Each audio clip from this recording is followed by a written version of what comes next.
I've had my Starbucks, and it sounds like you all need some more Starbucks and coffee as well. Want to first start by introducing a special guest. His name is Joe Cummings, and he's the assistant principal of the high school at Pelican Bay. Joe?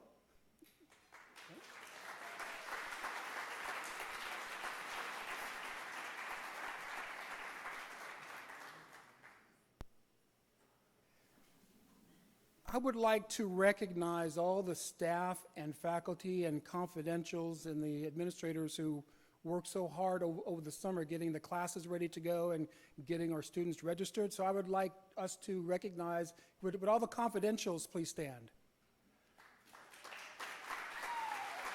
Thank you. How about all the classified staff?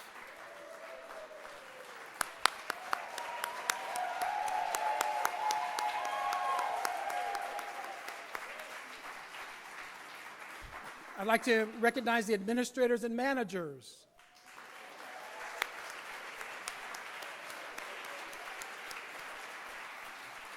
And all the faculty that worked it over the summer. Would you please stand? Connie Wolfson.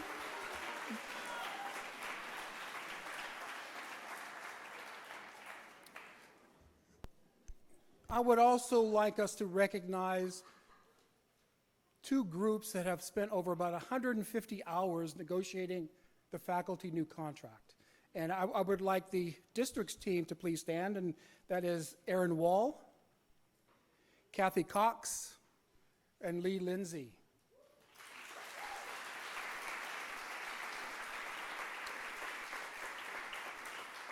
For CFO, John Johnston. I know he's here. There he is, okay. Carrie Mayer, the famous Wendy Riggs,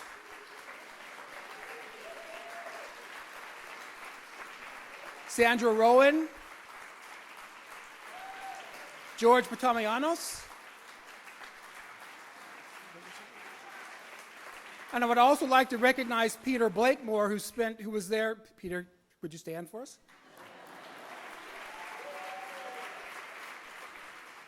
And also the famous Lori Walsh, who did the administrative assisting for the group. We owe them a large debt of thanks because they spent many, many hours together trying to solve problems with brand new ideas. And that's a hard thing to do these days. And they kept the good of the institution, the good of the district, the good of the college in the forefront of their minds. So again, thank you very much for your work.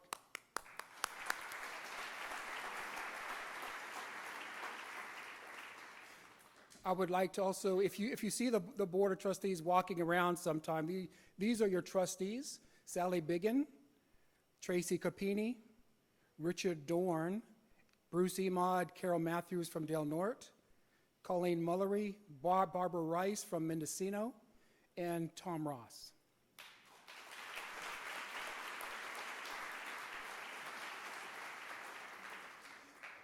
Next, what I'd like to do is introduce the administrative team to you. These are the folks that are tasked with making sure that the faculty and the staff have the resources that they need to serve students well. And I have to get a nod to Lee Lindsay, because I also have to say that we're tasked with also making sure that we have fiscal stability. Oh my God.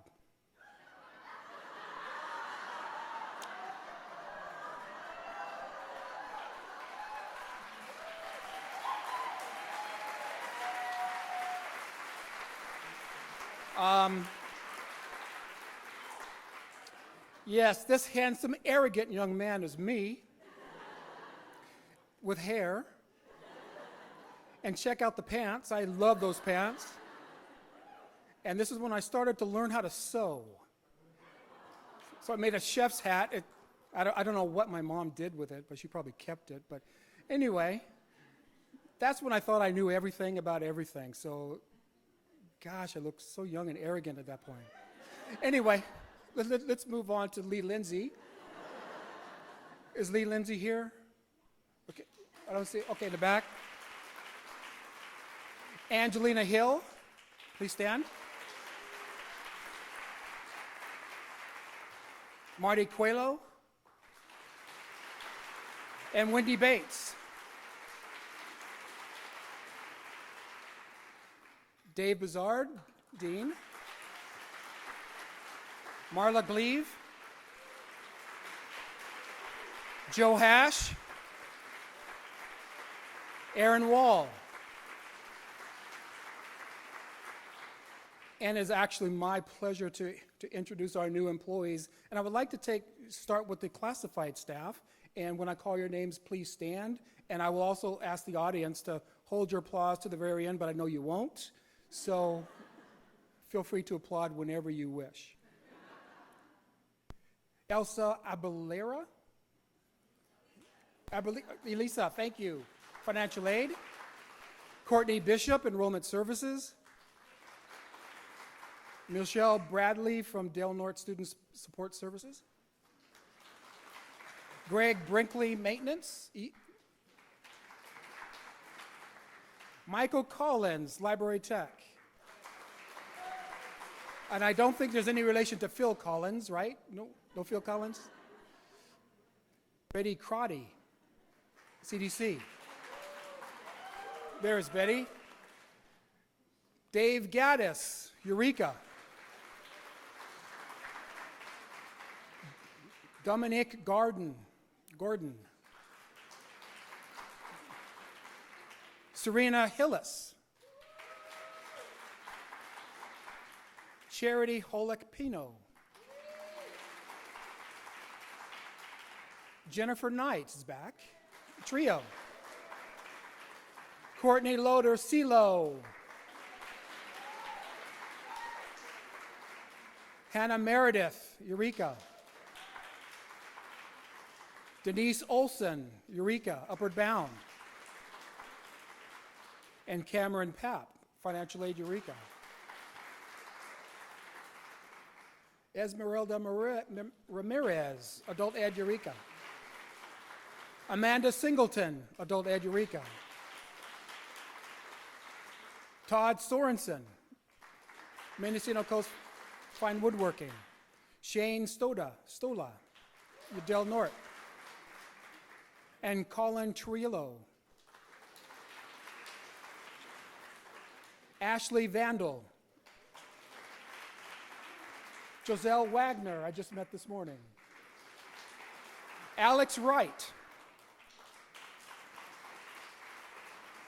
Our new managers and administrators, Wendy Bates, who you just met. Marty Coelho, who you just met as well. Kelly Corbon. Janessa Lund, in the very back. Renee Sosedo, who you will hear from today. Renee, would you mind waving so people know who? Yeah, there we go. Our new faculty. Amber's not new because she's been associate faculty, which I just learned, I learned a while ago, but I think she was celebrated as associate faculty, moving up to the full-time faculty ranks yesterday. Amber Button.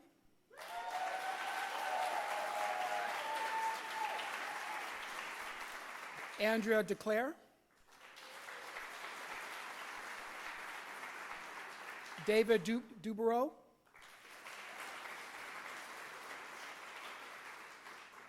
Annabelle Flores.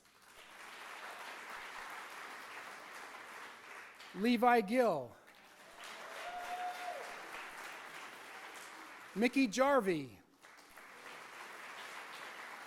Bernadette Johnson.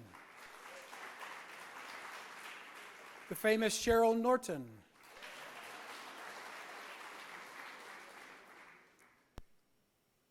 Catherine Schoenfeld. Shemaya Vaughn. Emily Wright. We accomplished a lot last year. There's so much that I could write about what we did together, but I think it'll be a long convocation of it if I did that. So I just want to give you a little snapshot of what we did together last year. And of course, we broke ground at the Del Norte Science Lab.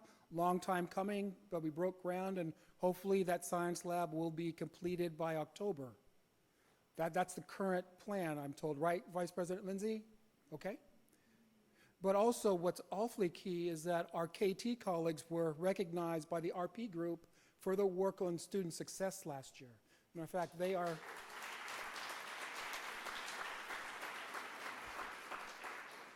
The RP group thinks that what the KT colleagues did should be a model for all of California. So they are going to be headed down to the Student Success Strengthening Conference, that's close, in October to present their findings, but also to present their model for colleagues across California. So congratulations to KT, and Jolene is sitting right there.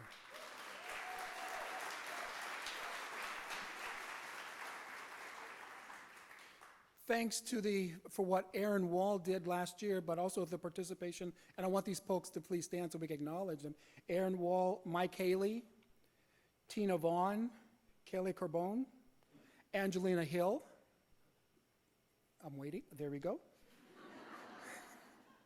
Sheila Hall, I don't know if Ruthie Rhodes is here, very in the very back.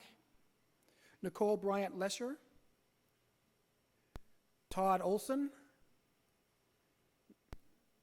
Mike Butler, Marla Gleave, David Holper, Amy Berkowitz, Prudence Ratliff, and Julia Morrison.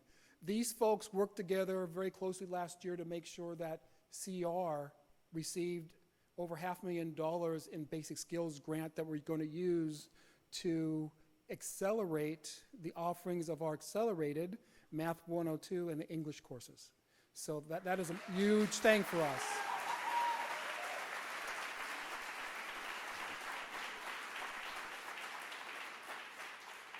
And I think that the college owes a real debt, and we should recognize our professional development committee, and led by Carrie Mayer, if you please stand, Crystal Morris,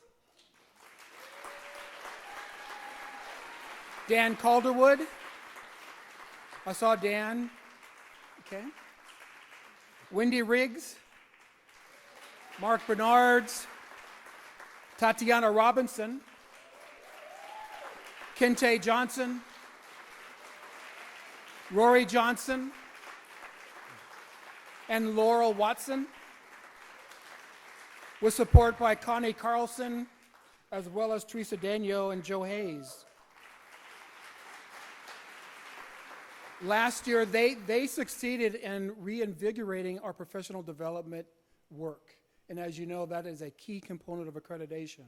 So they did a masterful job last year, offering a ton of activities for us, for all employees, not just faculty, but for all employees last year. And we expect big things from them beginning this year. So again, thank you very much.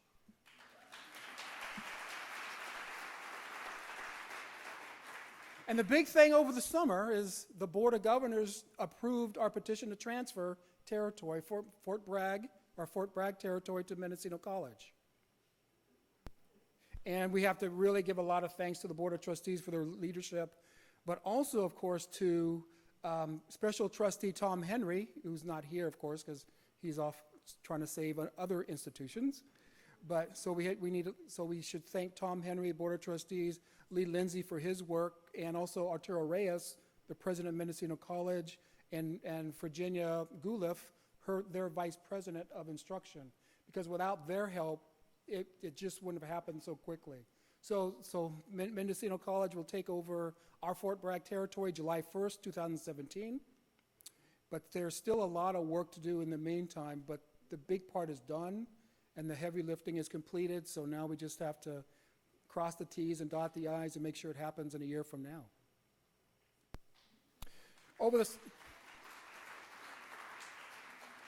And I'm not sure that you're aware, but over the summer we lost some very good colleagues or retired folks from CR. Milt Dobkin, if you remember Milt, he was one of the past Board of Trustees members. Susan Mendez, she was with DSPS and with CR for 35 years. She passed this summer.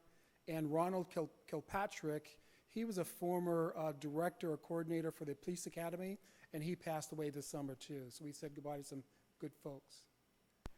Where are we going to go next? There's a lot, just like we had a lot of things we did together last year there are a lot of things we still have to do together this year. Number one on everyone's mind, at least on mine and Dr. Hill's, is our accreditation. Last year, the administration worked with the Senate to develop a permanent accreditation oversight committee led by George and also led by Angelina, and some folks that was going to serve on that are going to make sure that the institution is aware of everything we're doing with accreditation. But also the key piece for this is to make sure that we identify the gaps in what we're not doing well and make those corrections early. We catch it ourselves and not have a visiting team catch it for us. So they're going to do yeoman's work this year with us to make sure that the college passes with flying colors next year with meeting or exceeding the accreditation standards.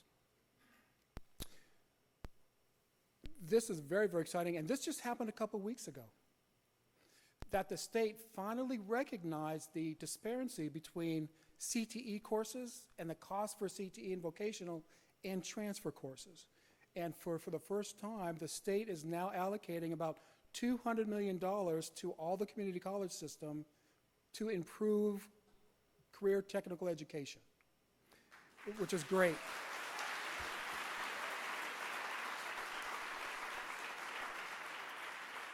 CR's share of that is $518,000 next year, or this year. And the state, in their wisdom, didn't put a lot of parameters on how we can spend the money. They said you can spend it any way you want, with two conditions, of course. One, that we don't supplant. We would never supplant, would we? But also the fact that we have to make sure that we show outcomes-related successes. Okay, but we can do anything that we want to do as long as those two things are covered. Going into next year, we're hoping to have more money based on the outcomes-related measures. Okay, we still have a lot of details to work out, and I think Dean Gleave is going to some meetings. So basically, CR has a portion, and we have a consortium of regional colleges, and they'll have about $7 million, where ours is $518,000. So hopefully, we'll start talking about how we're going to coordinate that work. But this is huge for us. So we have guaranteed money for 3 years at least. Thank you to everyone who's here today, and really a big thanks to all the work that you did last year, and a thank you to all the work that you're going to do this year. I know that you wouldn't be here unless you're committed to each other, to the institution, and to our students. So again, thank you for that. Now it is my pleasure to introduce our facilitators for today. And let me get this so I don't mispronounce anything. Renee Sacedo and Ron White. Renee has been involved in racial justice work as a college instructor, community organizer, and attorney for over 30 years, and we're lucky to have her here at CR. In the mid-1990s, she founded the San Francisco Immigrant Rights Commission. She also led multiple local, state, and national campaigns related to police profiling, language rights, and the rights of undocumented workers. And before joining CR, she worked for the Humboldt Area Foundation and the Wiyot tribe. And here's a little known fact, that she met Fidel Castro when she went to Cuba to help folks over in Cuba. I think that's huge.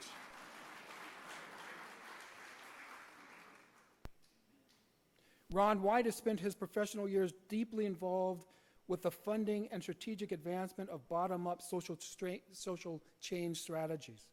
He's been an active supporter of movements for disenfranchised populations all over the country. And he's currently employed by the Humboldt Area Foundation, overseeing the support and development of grassroots and civic efforts to produce more racially, socially, and economically equitable region. So I would like to invite our two keynotes up.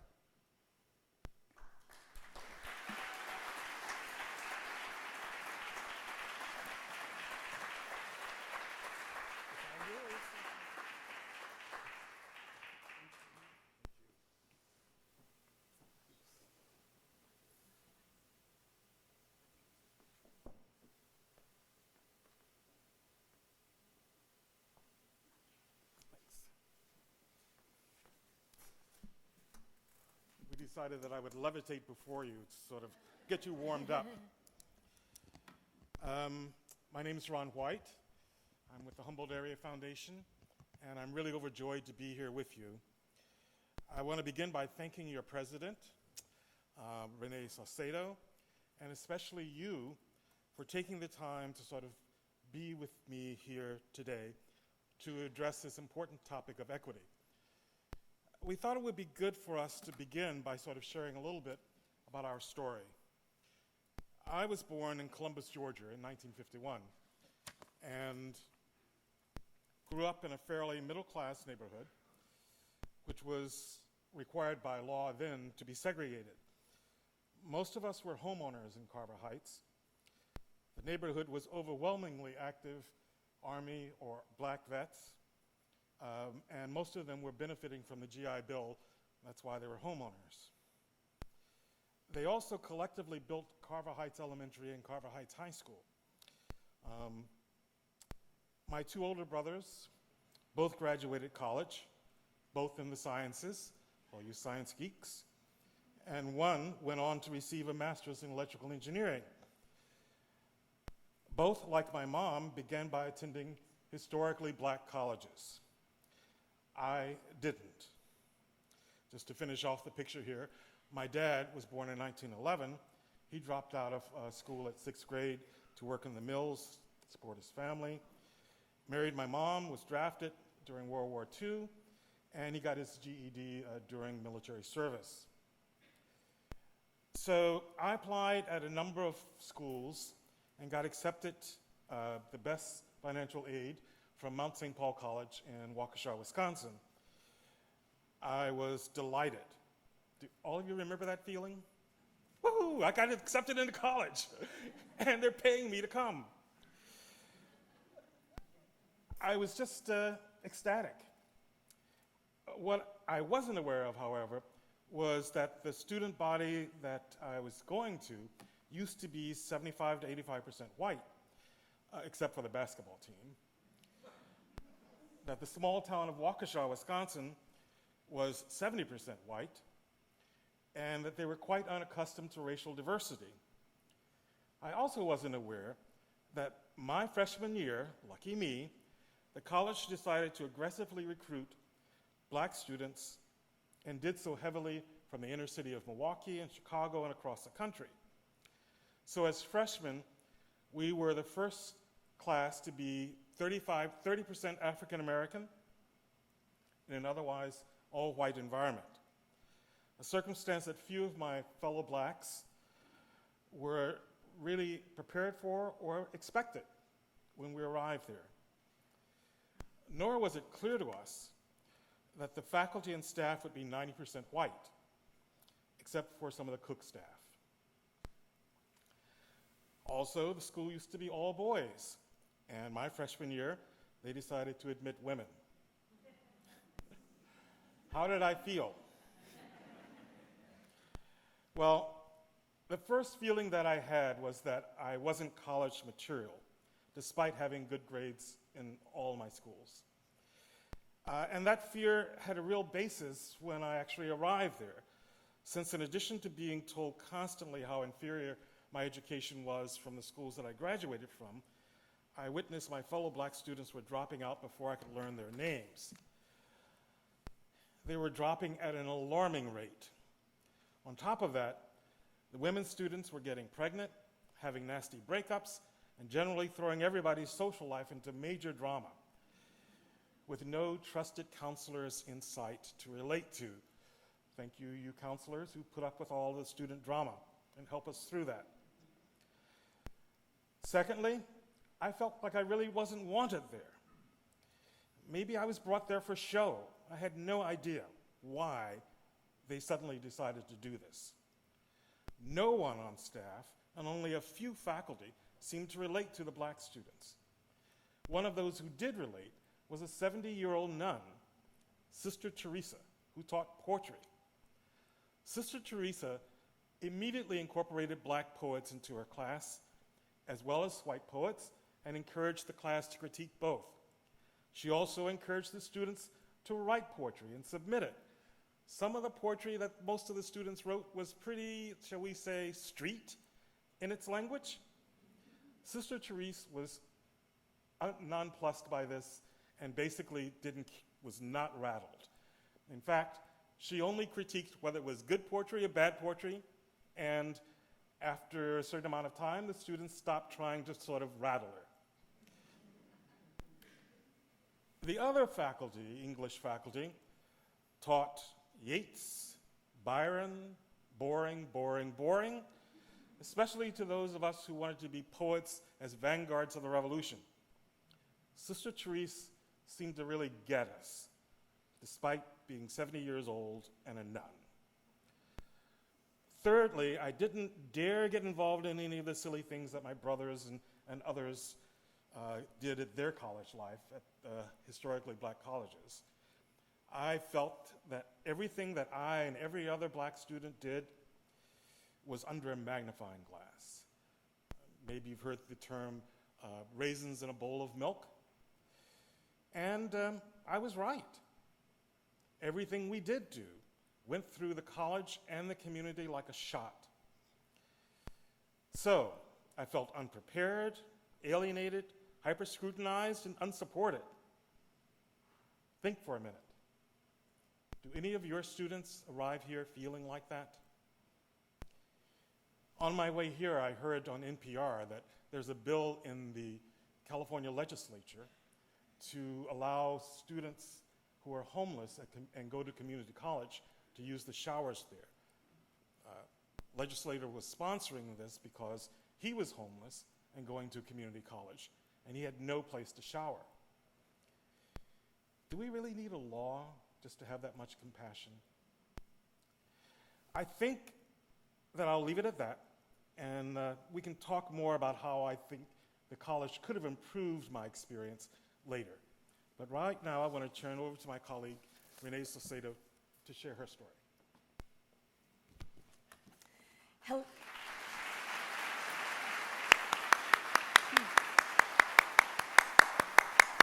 Hello, everyone. I can't tell you how proud and honored I feel this morning to be here with you all. I was also one of those students who belonged to a so-called underrepresented group at my university and my law school. I was a young Mexican American, or Chicana, or Latina, because, by the way, I identify with all these things. Growing up in various places like urban San Francisco and Mexico City, when my mom took my brother and me back to live there because she didn't like living in the United States, and then coming back to the US and living in a predominantly affluent and mostly white community, a suburb of San Jose, Saratoga, California. Talk about culture shock, right? Going from Mexico City to Saratoga.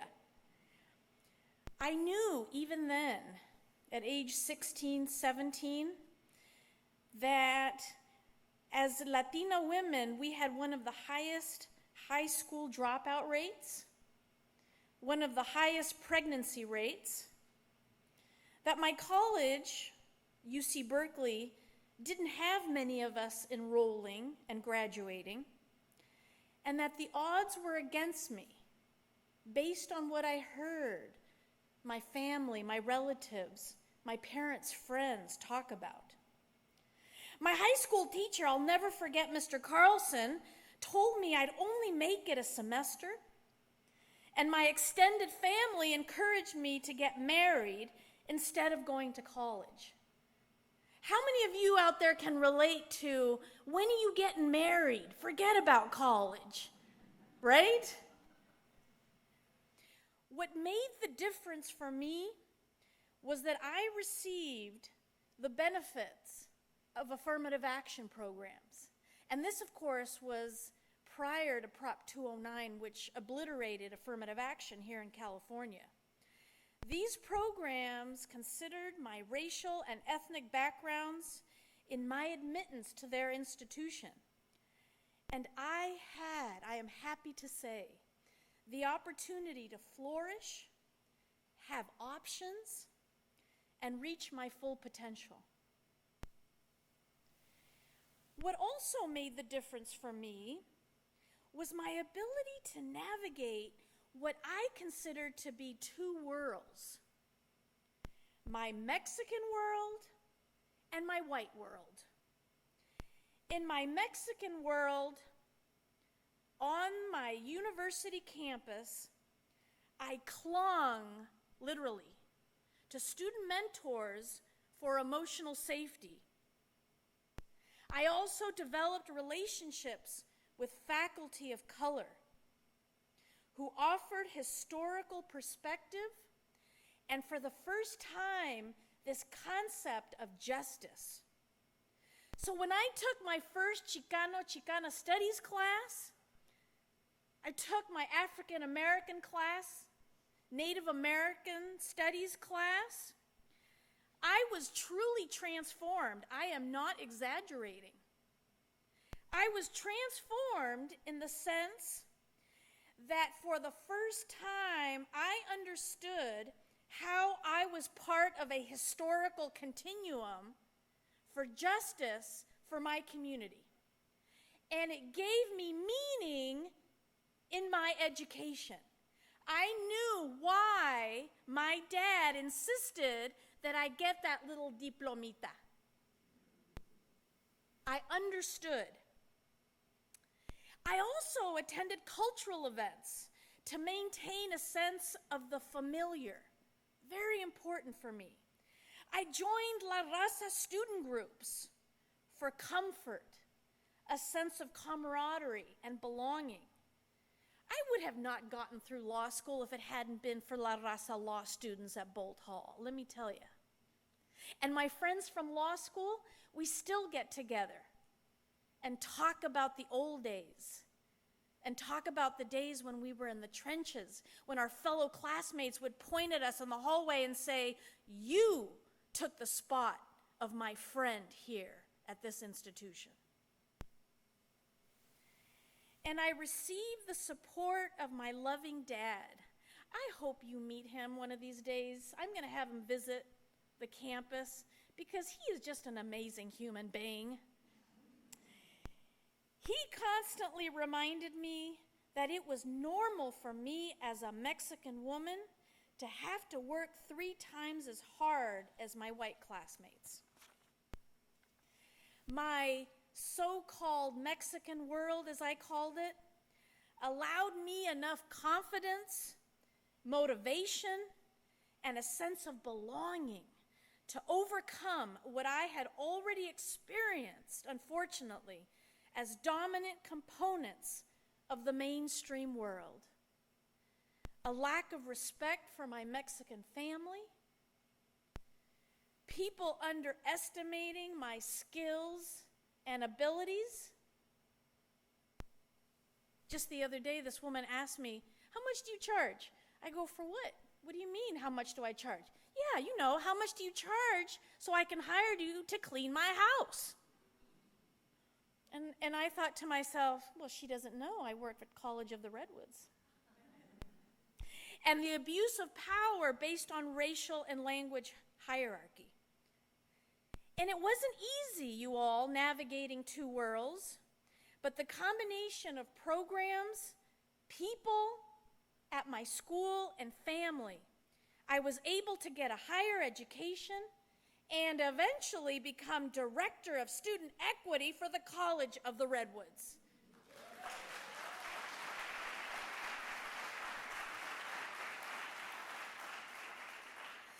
So what we'd like to ask you to do at this point is turn to a person or two next to you or near you and talk a bit. What sounded familiar to you from Ron's story and from mine? Did anything surprise you? Please turn to the people around you. Did anything sound familiar, and did anything surprise you? We'll give you about 5 minutes.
One more minute.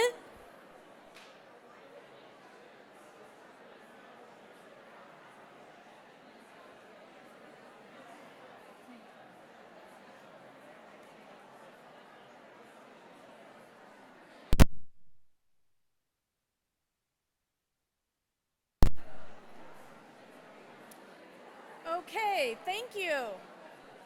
Let's come back to the front. Let's come back to the front.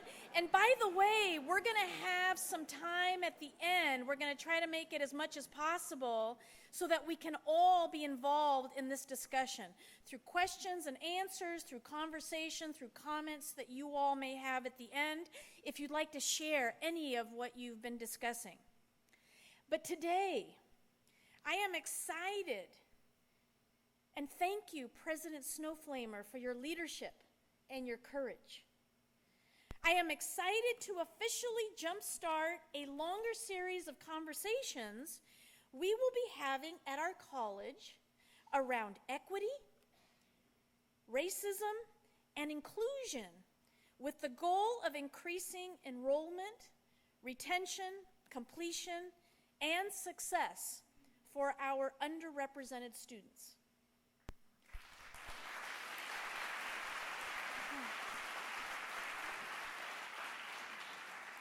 I know that you all already started with the conversation you had a few months ago with Derek Smith, and that you explored the distinction between equity and diversity. What an amazing, charismatic man. I wasn't here, I didn't have the opportunity to be here, but I watched the video and how he explained how the California Master Plan goes beyond guaranteeing just access, right? And guarantees students' right to reach their full potential. And I especially appreciated his description of student equity as a form of resistance and structural transformation. I think that's what we're going through as CR, structural transformation. And today, our conversation will take yet another step forward. In order to put equity into action, because I believe in action, folks. I believe in conversation, and I believe that conversation has to be coupled with action. In order to put equity into action, we must understand what is getting in our way. And the only way we can understand is to talk about it.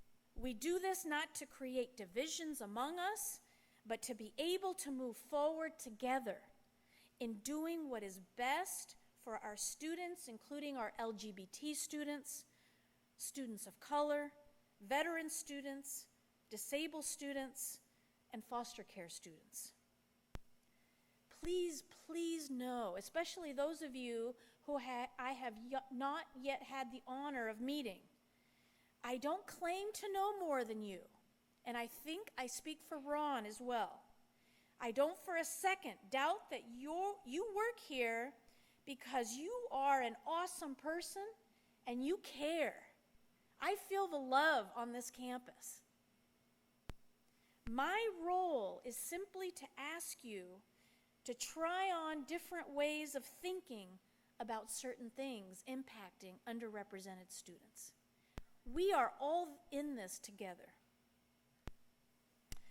So, what I've been doing this summer, as many of you know, is that I have had the privilege of having conversations with many of you who happen to be on campus this summer, staff, faculty, students, about what you'd like to see happen at CR around equity.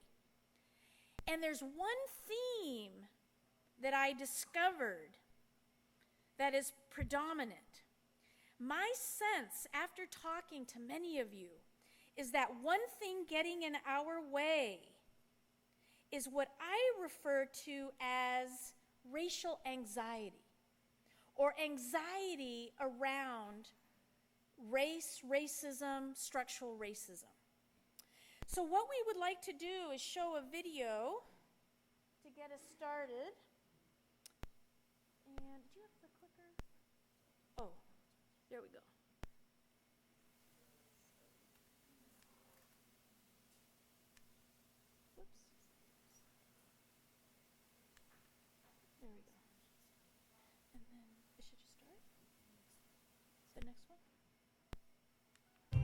Next, the latest conversation in our Race Matters series. Tonight, Charlene Hunter-Galt looks at how the color of your skin affects your view of racial tensions. Here in the psychology department of the University of Massachusetts Amherst, classes like this one focus on issues of race and the vastly different perceptions between blacks and whites of racial progress, with blacks far more pessimistic than whites by almost every measure. One of the department's leading scholars who studied the racial divide and how to narrow it is Linda Trop, director of the Peace and Violence Program. Professor Trop, thank you for joining us. Pleasure. You've written a lot about race and how it's a taboo subject because it's anxiety producing. What did you mean by that? Yeah, if we think about the types of behavioral manifestations of anxiety, things like making less eye contact, shifting away, standing farther back, or maintaining greater social distance, all of those might be manifested due to racial anxiety. But in actuality, they might be interpreted by the perceiver or the person you're interacting with as racial hostility or rejection. But why is there racial anxiety? I think in part because so much of our focus has been on reducing prejudice, and we haven't focused as much on equipping people with the skills to actually navigate cross-group interactions successfully or with ease and comfort and confidence. And I think what often happens is when we feel anxious, we kind of shut down. We're a little more likely to depend on stereotypes for how we perceive people and how we respond to people. So if we give people opportunities for real engagement across group lines, and these need to be repeated actions. It can't just be one experience. And, often for those folks who say, I tried and it went terribly, I try to remind them, when you first try to learn how to play tennis, you don't know how to hold the racket right. When you're first learning a language, you're not automatically fluent, that these skills take time to cultivate, and that the more we actually engage meaningfully across group boundaries, the greater facility we get in doing so, the greater ease and comfort we experience. So how do you see fear as a part of this whole equation on both sides?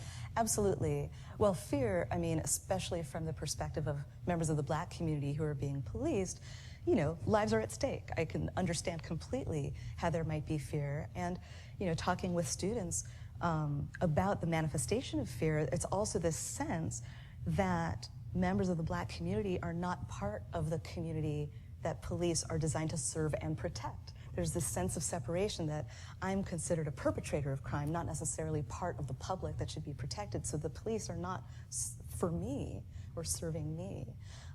From the white perspective, I think there's a lot of fear, especially when you think about white police officers in Black communities. I think there's perhaps been a bit more distance between the police force and members of the community. So I would be a strong advocate of community policing, where you actually spend more time in the neighborhoods, getting to know shopkeepers, getting a sense of how people respond to you, helping them see that you're not necessarily a threat. And you can think about this, how, if you only interacted, very different context, if you only interacted with a romantic partner when you have to fight about something, that relationship is probably not going to go very well. If you have many other varied types of opportunities to build, a relationship or have interactions, you're likely to cultivate a baseline or foundation of trust so that when conflicts come to the surface, you're more willing to give the benefit of the doubt. You're more willing to entertain alternate perspectives. What do you think of the discourse, though, as it's going on in the country today? It just seems to me cacophonous. Yeah, it's hard because there are so many different messages, and I think people are somewhat selective in which media outlets they pay more attention to and regard as valuable or important. And it's important to establish that the alternate viewpoints of the different groups or entities in those situations, that they have valid experiences and perceptions. And I think rather than necessarily having sound bites going back and forth as part of this broader, cacophony that you're describing, that we should try to understand, well, why do people feel that way? Get a little bit deeper in our analysis and understanding across group lines, because I think that would go a long way. Who has to take the responsibility, you think, for more constructive dialogue about race and racism? Yeah. I think people on all sides have a bit of responsibility to take. I think, in particular, white people need to be less concerned about how they'll be perceived and really more focused on learning about others' perspectives. And I think to the extent that they do that with integrity and the best of intentions, as we were describing before, I think people of color will be receptive to that and be more willing to engage in conversation. And I say, I focus on the responsibility of whites first because I think oftentimes people of color, or black people in particular, will complain about feeling like you have to educate white people. And it gets tiresome. And especially in these types of discussions where race enters your life on a day-to-day basis, to have to say, yes, race is an issue seems a bit tiring, a bit taxing. So if you have a situation like we have in this country today, where, as I said, we don't talk about solutions as much as we talk about the problem, how do you get past that? I think multifaceted approaches are usually the most important. To share a little bit of the work that I and my colleagues have done focusing on contact between groups, actually giving people opportunities for real, meaningful, close interactions across group boundaries. And what that does is it not only tends to reduce prejudice, but it helps to reduce our anxieties about cross-group interactions in the future. Finally, it used to be said that it is always darkest just before dawn, and then during my generation, it was always darkest just before it gets pitch black. Where do you fit into that analysis of the future of race relations in this country? Some of my colleagues will tease me, but I try to be hopeful. And at the very least, the way I see my work is, I think on some level there will likely always be biases between groups. But I think, what's the alternative? If we don't try to fight for greater integration, greater social justice, then those entities and factors that try to pull groups apart will only become stronger. So that's kind of where I find myself. Sounds pretty positive to me. We got to do what we can. Thank you for joining us. Thank you so much. So if you could get into small groups again, turn to the people around you, and have a conversation for the next 5 minutes. What struck you about this video? Do you agree that people want the skills to navigate cross-group interaction? Let's take about 5 minutes. What struck you about this video? Do you agree that people want the skills to navigate cross-group interaction?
One more minute.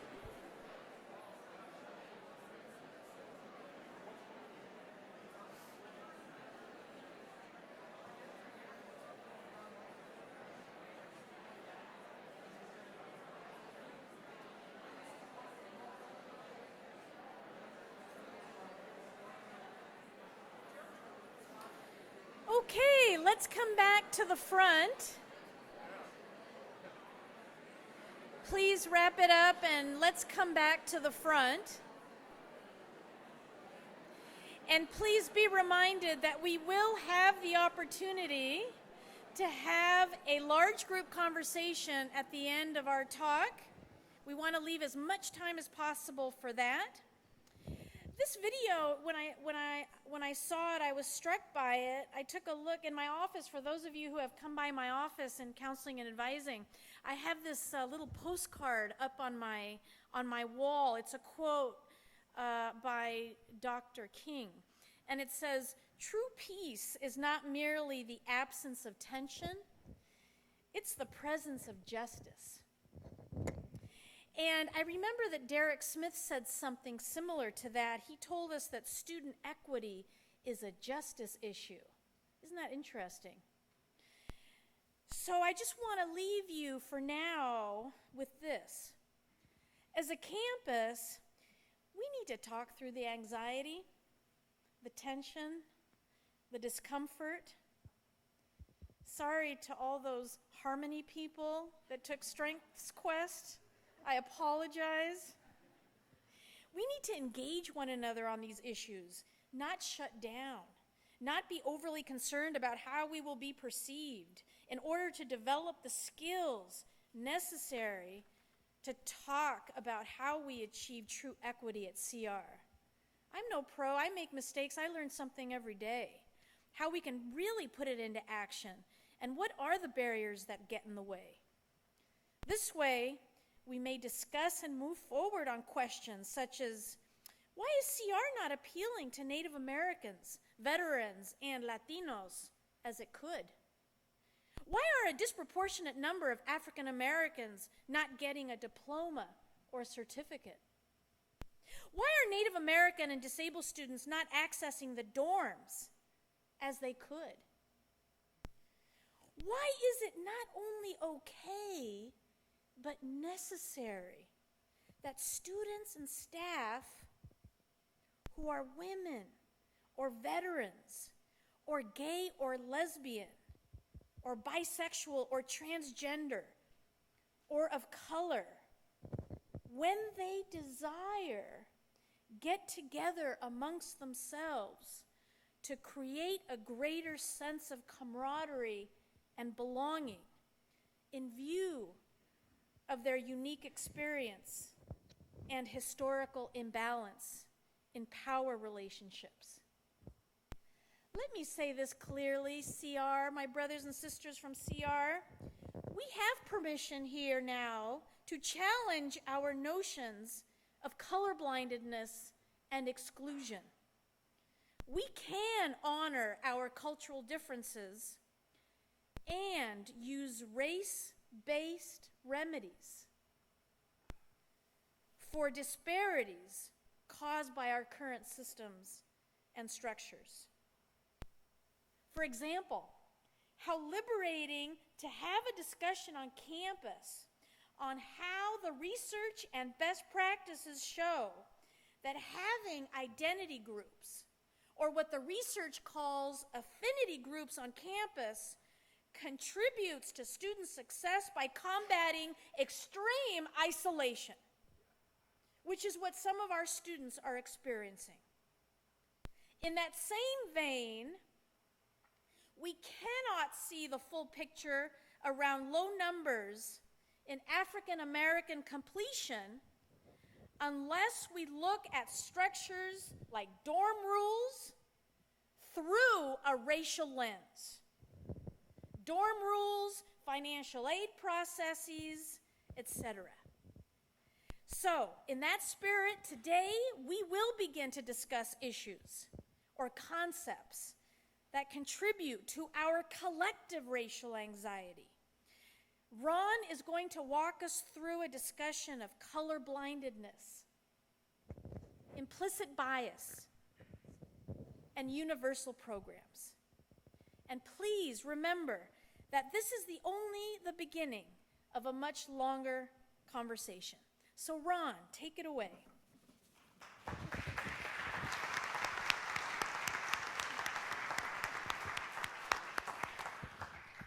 Thank you, Renee. Isn't she fabulous? You're so lucky to have her. Let's see what pops up here. Oh, good. So everyone knows this image of the difference between equality and equity. But I want you to sort of look at it a little bit more deeply.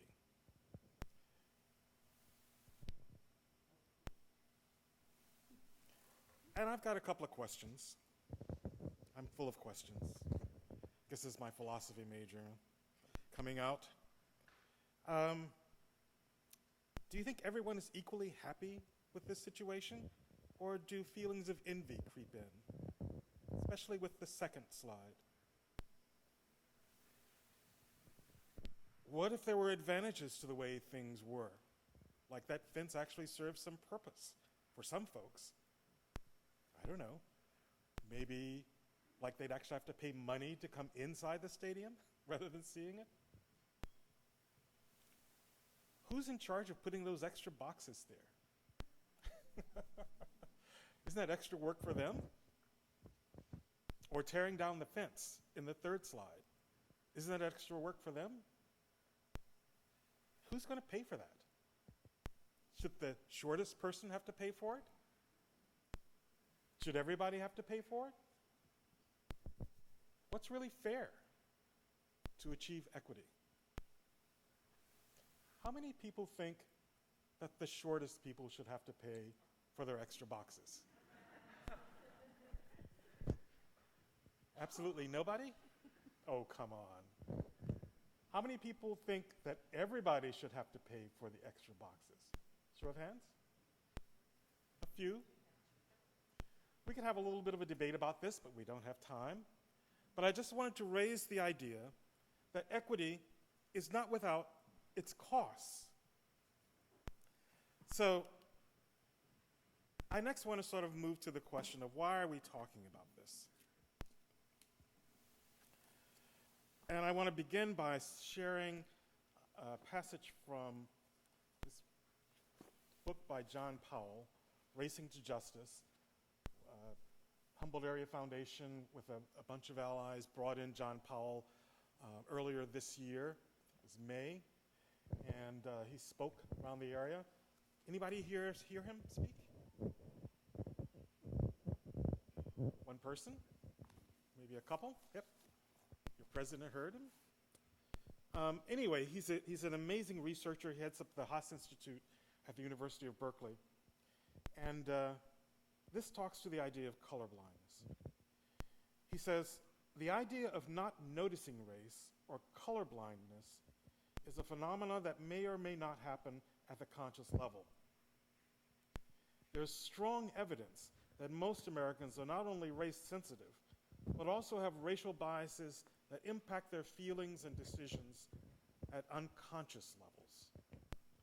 In other words, we cannot just decide that we will not unconsciously notice race.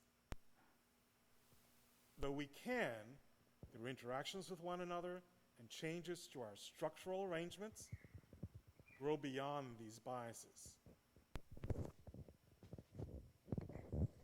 Now, some may object that only older people see race or harbor racial biases, while young people growing up today in a much more tolerant and diverse world are less likely to see race. How many folks have heard that argument?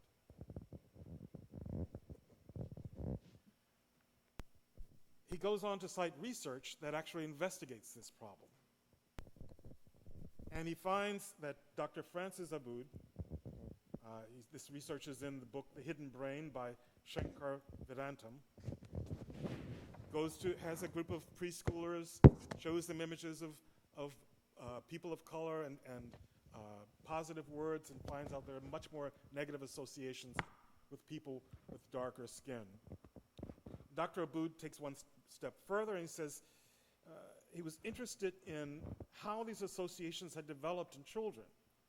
Were they from negative stereotypes from their families or schools?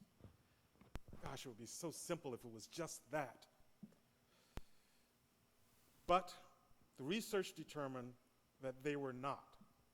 Instead, these negative, unconscious associations were coming from the larger social environment.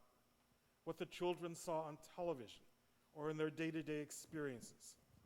It was also interesting that older children tested this way had not learned to consciously express such negative stereotypes, though these negative associations continue to operate at an unconscious level. So, there's no getting around it. Race, literally, touches every part of our life. As you can see from this slide, education is one of those boxes where 100% likelihood that race is a determinant for either health or social outcomes in life.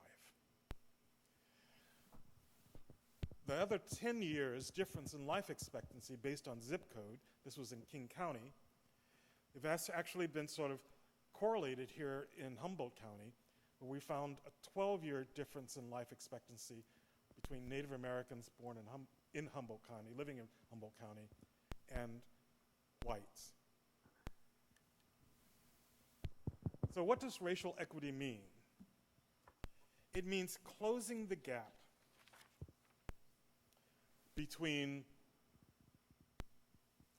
closing the gaps so that race does not predict one's success, while also improving outcomes for all. To do this, we have to target strategies to focus on improvements for those worse off, and also move beyond services and focus on changing policies, institutions, and structures. This idea of having to focus on structures, moving beyond services, is really a critical point. Services help students adapt. They're extremely important.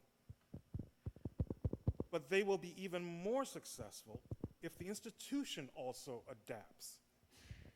Like the nun, Sister Teresa, who was my teacher. Did I just ask everyone to be more like a nun? Institutions that discover how to actually flex in order to accommodate diversity realize that the benefits that they accrue to the few actually spread to the many. So that it's not just that that minority students begin to be retained and graduate at a higher rate, but everybody does. It's a very positive thing. So biases comes in two different types: explicit bias and implicit bias. And when you think of explicit bias, it means it is expressed directly, that you are aware of the bias, and it operates very consciously, kind of like the old segregation laws in the South. Thank goodness those are gone. When you think about explicit bias in an educational institution, I think of restrictive admissions policies, maybe based on race, quotas about accepting Jews or people of color or Asians in modern society, restrictions based on income. Some have absolute larger quotas for folks whose parents were alumni. All male colleges and universities. Very few exist these days. I've got a question for you. How would you place all women colleges or universities, or Native American colleges or universities, or historically black colleges and universities? Is this the same negative bias? That's not a rhetorical question. I'd like to hear an opinion. Yes, it's an explicit bias. Indeed. Is it negative in addition to being explicit? Yes. Having gone to an all-girls high school, Yes. I felt that it allowed me to blossom. Okay. It's an affinity group for me All right. and gave me the tools to succeed. Did everyone hear what she said? No? You can stand up and say it. All-female high school. Oh, And when I here comes the mic. Thank you. Hang on just a second. I attended an all-girls high school long time ago, and I could have easily gone to the public high school. I wasn't made to go to a gender-specific high school. I chose it because I was very shy, I was very introverted, I was not comfortable with other people. And it gave me the tools to succeed because it was an environment that was, as you said, an affinity group. It gave me a safe place to come out of my shell. Anybody who knows me now knows I am not shy. And of course, the research supports that her experience is not unusual. That in fact, Native colleges, historically black colleges and universities, are an amazing tool to right historic wrongs. They increase equity. Are they biased? Absolutely. And the bias is very explicit. And they're explicit in order to achieve a good social goal. So my point is that bias itself is neutral. Whether it's explicit or implicit, it's neutral. But the more we become aware of it, we can actually use it as a tool. Does that make sense?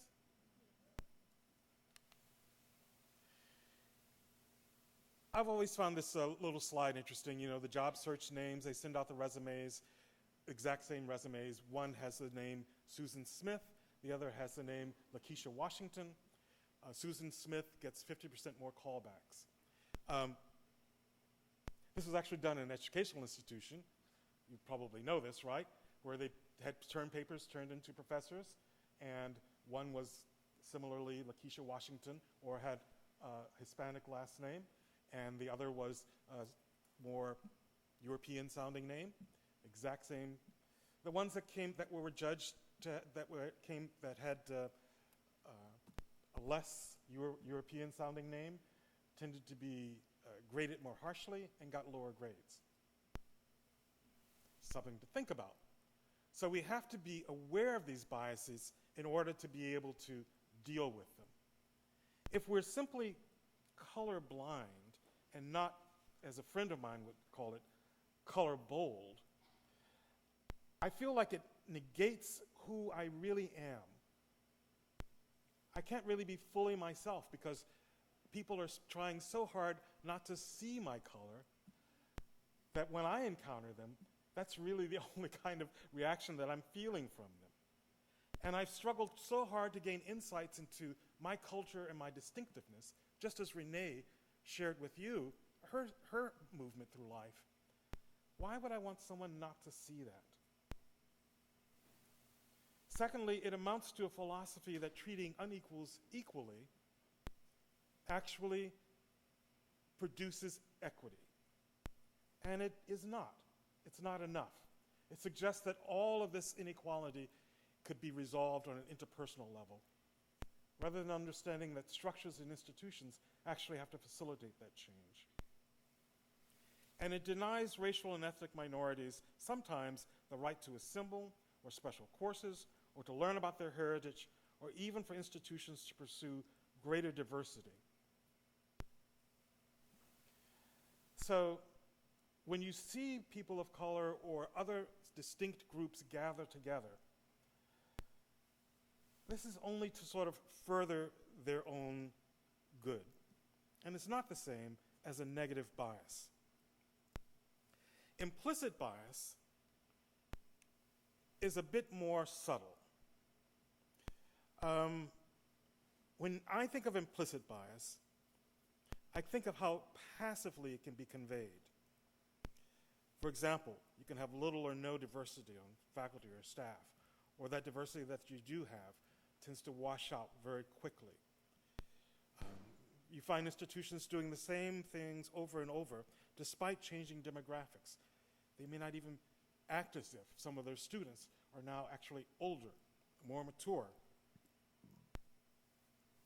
And of course, enrollment procedures, financial aid, the ways in which you outreach, all of these have an impact on whether you are exposing an implicit bias against diversity or equity. So here are some positive ways that I would suggest reducing implicit bias on a personal level with students, faculty, and staff who don't primarily identify as being of European descent. To combat those feelings that I had of, am I really college material? I would really, really, really have loved it if I had been gathered with my fellow black students, with my fellow students who were of non-European descent, and given the talk, if you are here, you have what it takes intellectually to succeed. Now, whether you use that intellect or not is up to you, but it's our job as staff and faculty to help you in every way that you can. Our doors are actually open.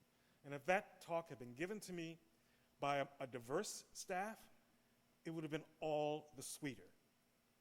To combat feelings of alienation, I wish we'd been encouraged to join clubs or groups that were ethnocentric, or at least been informed of church services that were maybe predominantly, African American or Hmong. I noticed there was a Hmong Baptist church in Eureka.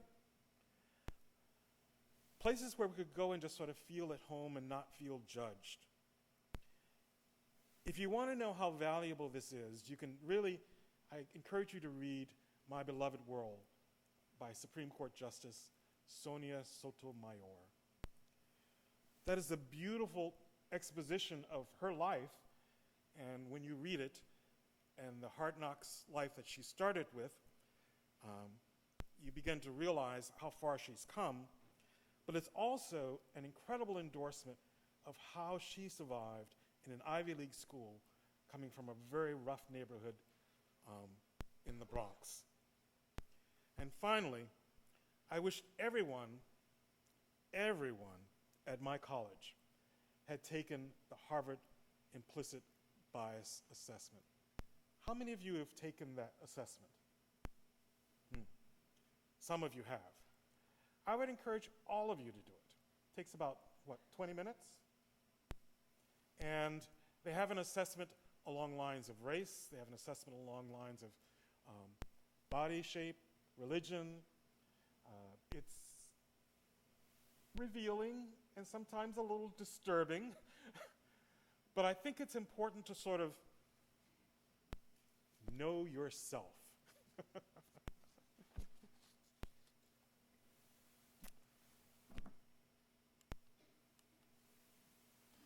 So, we've already indicated that scientifically, it's true. Suppressing or denying biased thoughts can actually increase prejudice rather than eradicate it. And research has confirmed that we openly challenge our biases, we can develop effective strategies and make more progress. And we can see that this happens not just on a personal level, but it has to happen on an institutional level. I certainly flexed in order to be able to participate at Mount St. Paul College and later Miami University of Ohio, where I got my graduate degree. I often wondered how much of a responsibility the institution took to flex to accommodate me.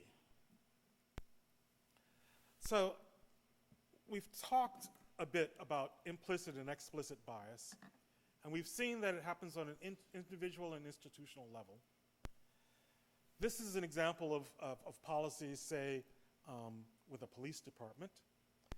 But I want to sort of end with a few thoughts about how educational institutions, I think, could make sure that I and my Black and in my graduate school, Latino and Asian colleagues could stay the course.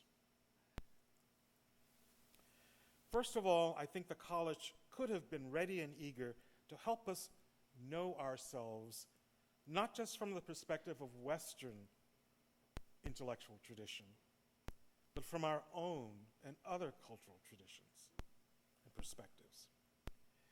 When Renee mentioned that she felt transformed, I can absolutely indicate that I had a similar experience myself. Knowing more about my cultural traditions was one of the deepest gifts of my education. It's become part of my ongoing, continuing self-education. This would require that faculty and staff be continual learners, be curious about each other and about each other's culture. It would also mean that you'd be willing to match your students' curiosity.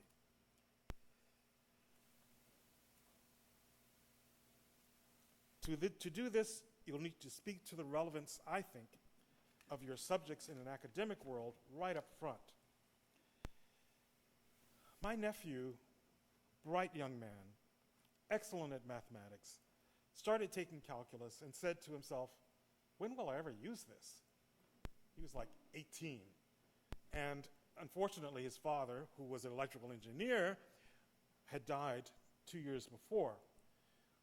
When I found out that he dropped out of that calculus class, I wanted to wring his neck.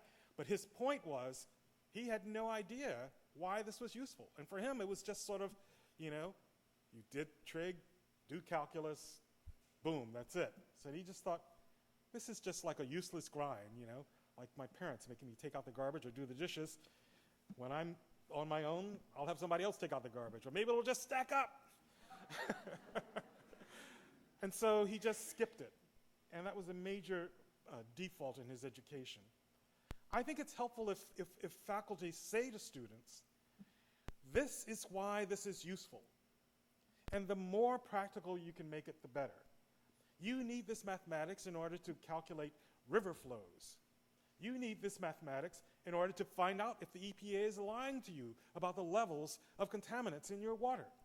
You need this mathematics in order to have good understanding of the analysis of soil. Say the advantage right up front. I picked some of the hard sciences because those are usually the harder cases. Hopefully it's easier for folks to see that if they're teaching history or journalism or writing. Secondly, I think it's encouraging if you can actually make a cultural connection. Now, it's not really, that big of a deal that we got algebra through Islam and North Africa. But since I am of African descent, it is kind of appealing. And if some of my math teachers had actually sort of said that, it probably would have piqued my interest immediately. And I've actually heard teachers sort of say, so you think blacks aren't good at math, and yet we kind of invented this, doing quadratic equations in order to produce the pyramids? Well, what's going on here? And be challenged in that way. Likewise, lifting up models of women, of other people of color, of other cultures that have succeeded in these less visible sciences, maths, history. This is really all to the good, and probably will require a little bit of research on your part. I think that science and math are really sort of in the sweet spot of wonder, and I just would encourage you to make that cultural shift a little bit and to also show practical application and see if that doesn't get you better results in terms of paying attention. Now, I tend to see actually this college as a whole learning institution. So it's not just the faculty who are responsible for education, it's also the staff. Let me just sort of pick out two pieces, the library and the maintenance staff. In any institution of learning, I really feel like the library can be the most welcoming and mind-blowing place on campus. I myself sort of wandered through the stacks of Mount St. Paul College and discovered a book entitled Great African Kingdoms. Just the title blew my mind. Opening it up and discovering that, before colonization, there were these kingdoms that were centers of intellectual knowledge that were, fabled, was an absolute revelation and put me on the track of learning more about this kind of alternative history that's just never really taught unless except in specialized classes. I would imagine that someone wandering across a volume in your library of 1491, some of you have seen that book, or a book by Jack Weatherford on the contributions of Native Americans to European and Western culture in the United States, would be equally have their minds blown and would begin to sort of think differently about their heritage and have a certain level of, I think I'm going to come back here. When I ran into that book and several books after that, I was pretty sure that if I hadn't found God, I figured out where God hung out, and that she worked in a library.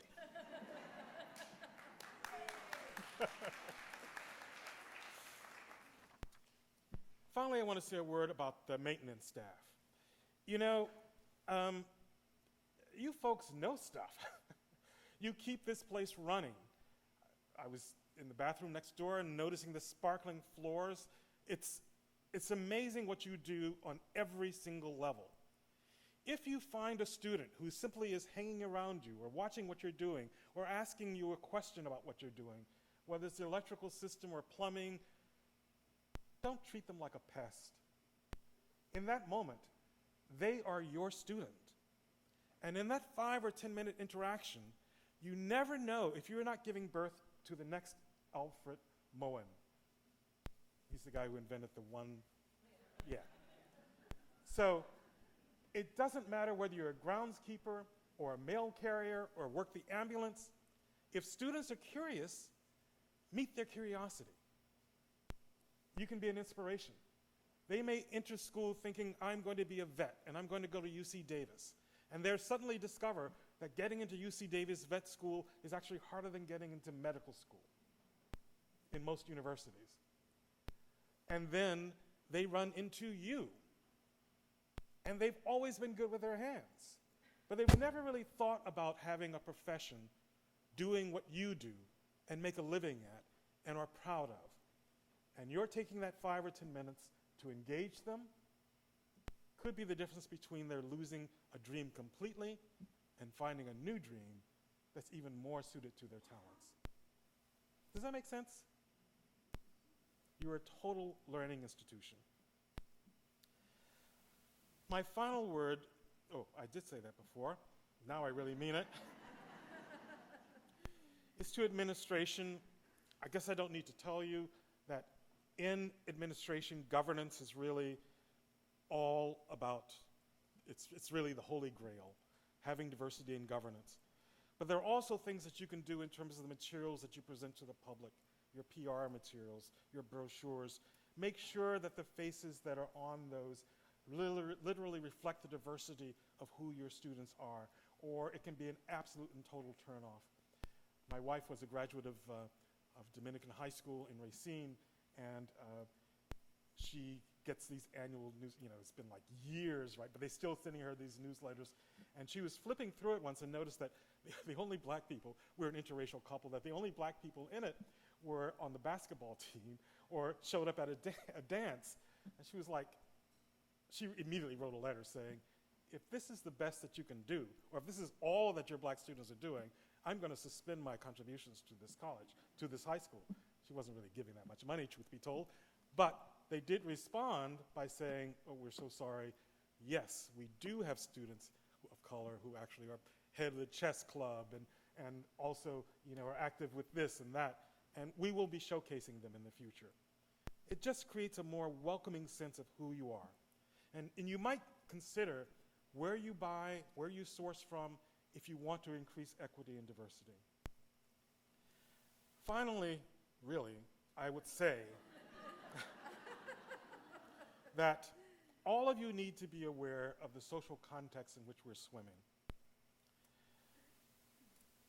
As you are feeling, turned off by this election, Latinos, African Americans, Muslims, LGBT students, they are feeling not just turned off, but under attack. And they are wearing that pressure every single day they walk this campus. I think acknowledging that, being explicit, that if they're feeling bullied, and I've heard reports of this in high schools and elementary schools, in workplaces, that this will be an institution that will absolutely not tolerate that.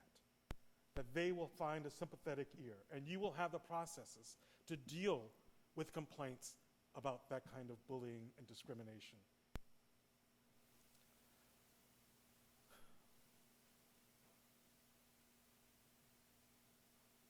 It's so sad to have to say that, isn't it? Thank you for your time and your attention.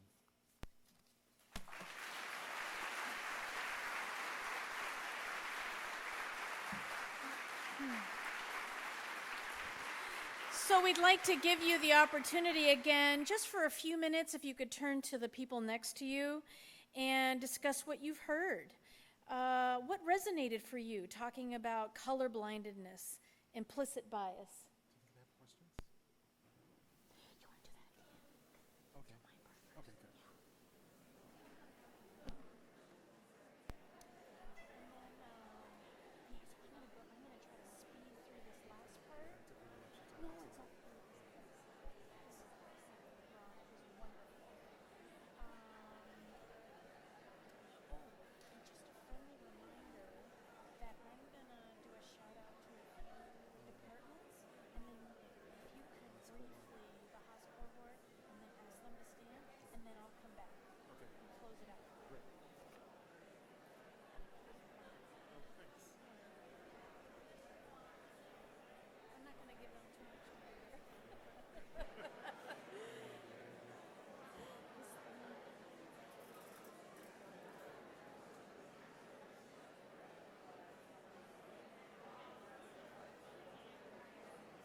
We want to leave some time at the end so that you all have the opportunity to make your comments publicly. So if you could please wrap it up and come back to the front.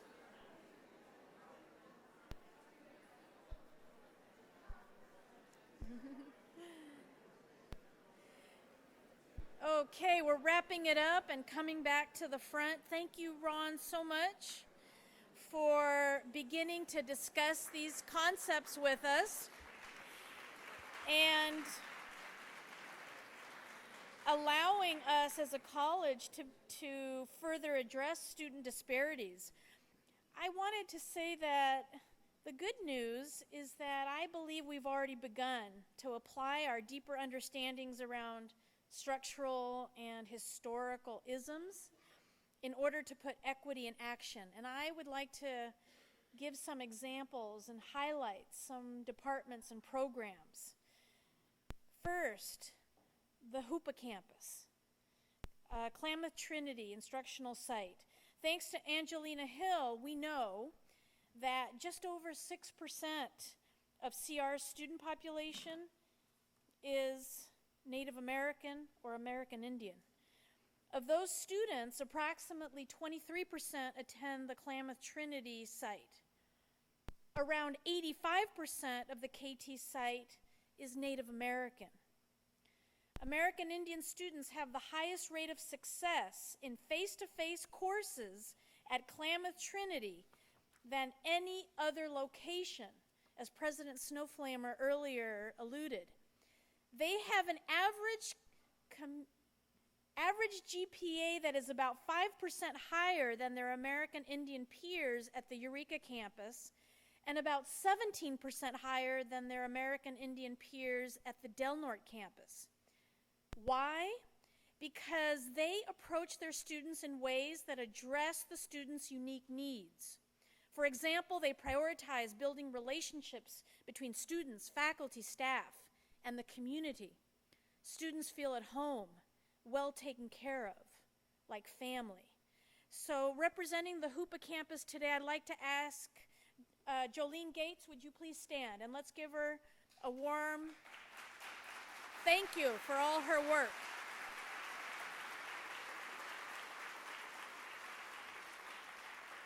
Equity in action, let's talk about cap and gown. Cap and gown is supporting the athletes at CR, many of them representing underrepresented student populations through tutoring and mentoring and guidance. It's amazing how these coaches are taking extra time to spend their hours after practice, after classes, to sit with students and even make sure that their students are attending class. This is making a significant impact. So I'd like to ask those of you who have been involved in the Cap and Gown program, Dean, Joe Hash, and Matt McCain, and all of the athletic coaches and tutors, if you are here, please stand so that we may acknowledge you.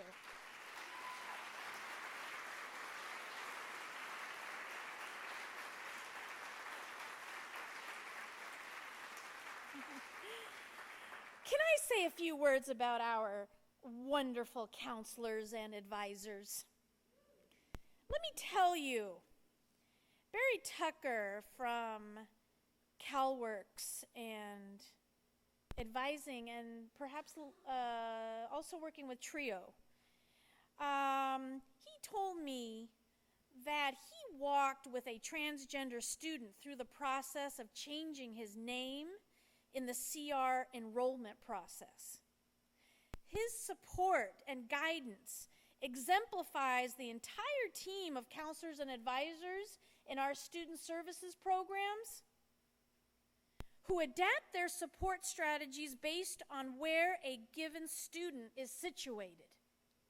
So counselors and advisors, regardless of which department or program you're from, could you please stand so we can acknowledge you?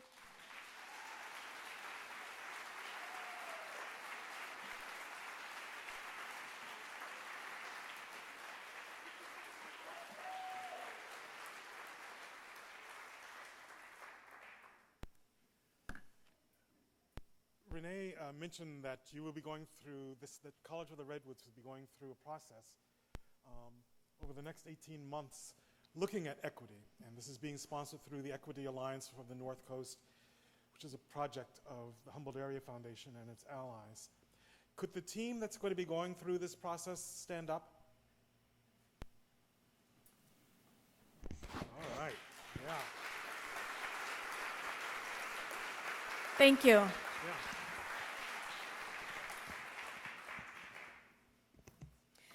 All these examples, and there are more, show how individuals in our college are changing policies, structures, and systems which contain the bias that Ron was talking to us about. You are changing it informally and formally in order to best serve our diverse students. We want to continue to defer to our students' unique backgrounds, experiences, and needs, and continue to acknowledge that different students are differently situated in relationship to our institution. We honor that. So, today begins a series of trainings and conversations about issues related to how unintended biases towards LGBTQ students, poor students, minority students, etc., veteran students, are embedded in our current structure and how we can achieve equity and success for all our students. I remember what Ron said. Bias within our institution is neutral. We are not attacking anyone. We are remedying historical phenomena. So I wanted to let you know that the schedule for our trainings and discussions, because we all learn from one another, will be published on the college website. Thank you, Carrie and Crystal, our professional development gurus. Under professional development, and topics will include a continuation of today's discussion on colorblindness and implicit bias, because unfortunately we can't cover it all, right, in just 2 hours.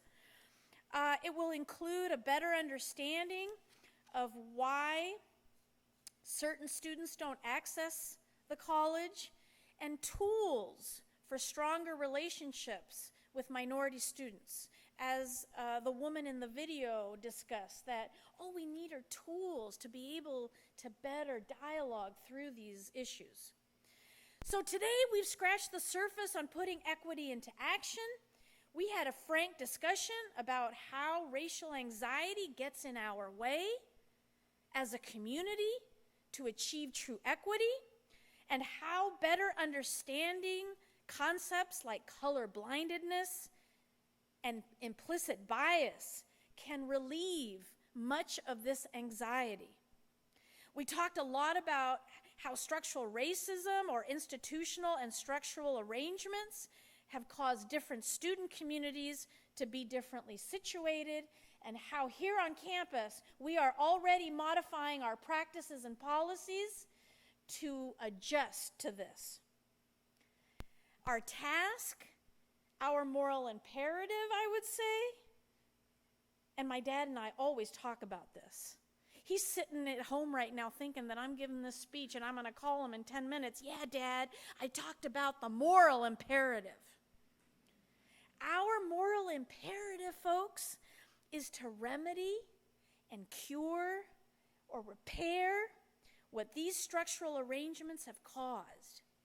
We can't let our fears related to racial differences or isms in general get in the way.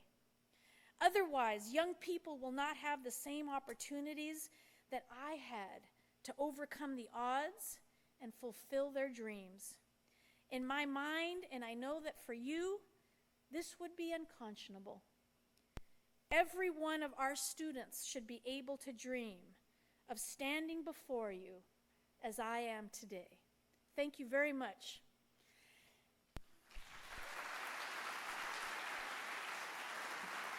So, what we'd like to do now is open it up for conversation. Ask if you'd like to ask a question or make a comment or make an observation or share something that you all discussed today during our talk. Please feel free. And thank you, Crislin. May I thank Crislin publicly for everything that she's done here to make this possible. She helped us with our slides and so on. She has the mic, so if you...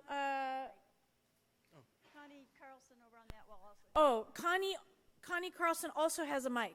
So if you could please just let us know that you would like the mic. Where to start?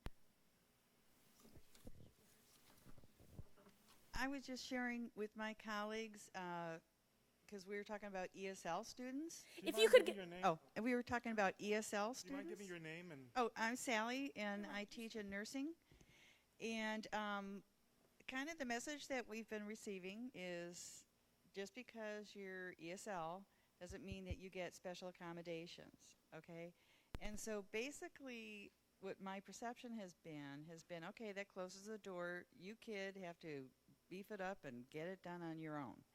And I've not really done, and I think we can do a better job in our program, is really thought about, okay, so that's a piece that can be supported, but what about the rest of it?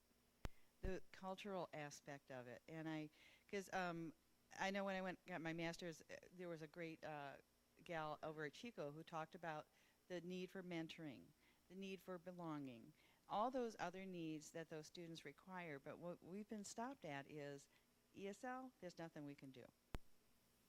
Great, thanks.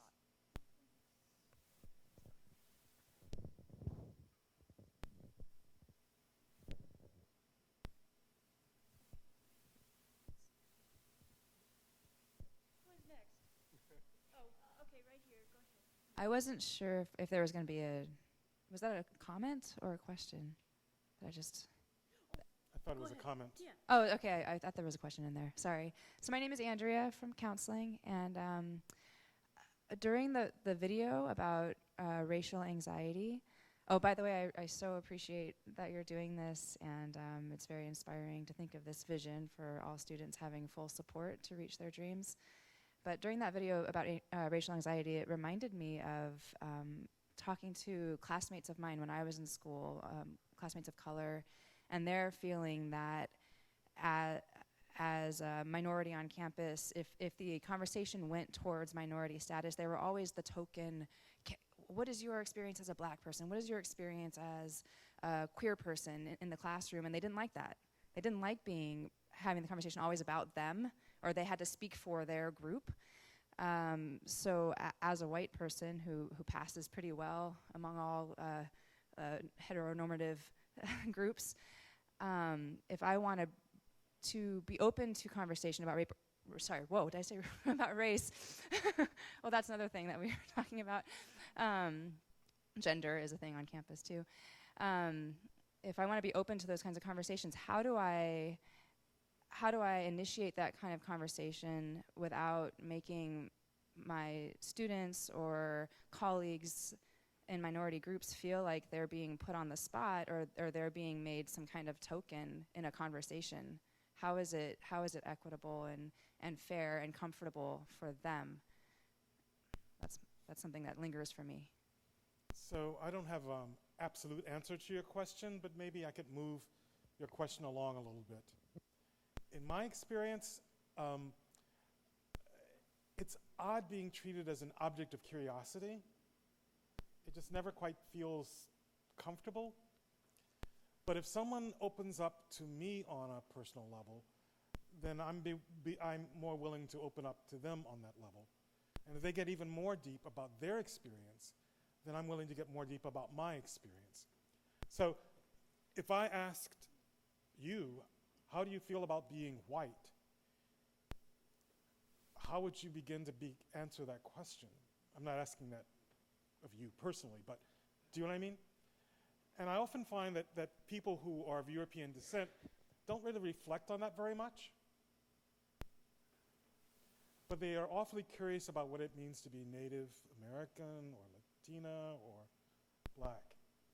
So I think if there is a level of reciprocity, that becomes a mutual learning experience.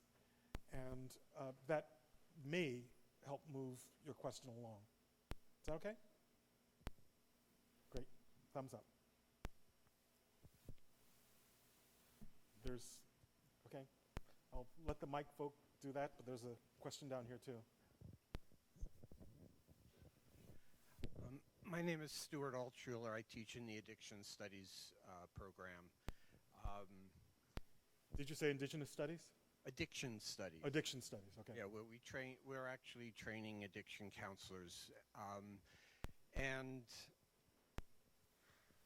one of the courses I teach, which I'm teaching this semester, is Addictions and Special Populations, Diverse Populations. So I have sections on the issues relating to Native Americans, African Americans, LGBT, all that sort of stuff. My personal belief is that it's great to get an understanding of what's going on today, but there's a historical and sociological context that created what's going on today. And one way that I like to teach my students about what's going on today is to teach them some of the history of how we got to where we are today.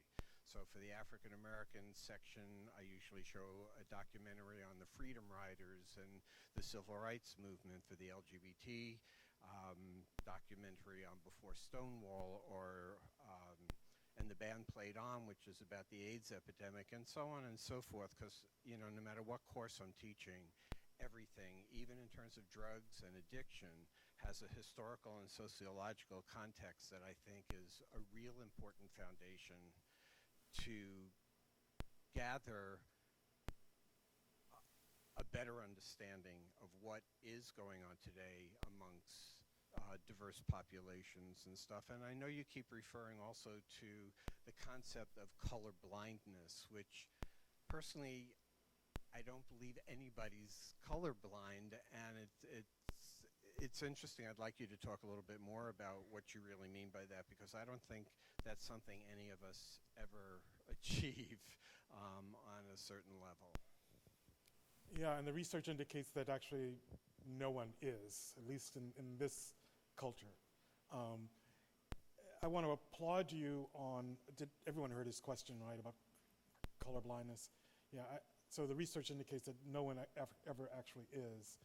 That there's always these implicit things bubbling underneath the surface, and the more we try to be colorblind, oddly enough, the more we are actually encouraging the unconscious. It's almost like watching one of those horror programs where you're thinking, oh God, this is awful, I can't watch this. And your unconscious is going, God, this is really good stuff. You gotta watch this. It's, yeah, that's just being human.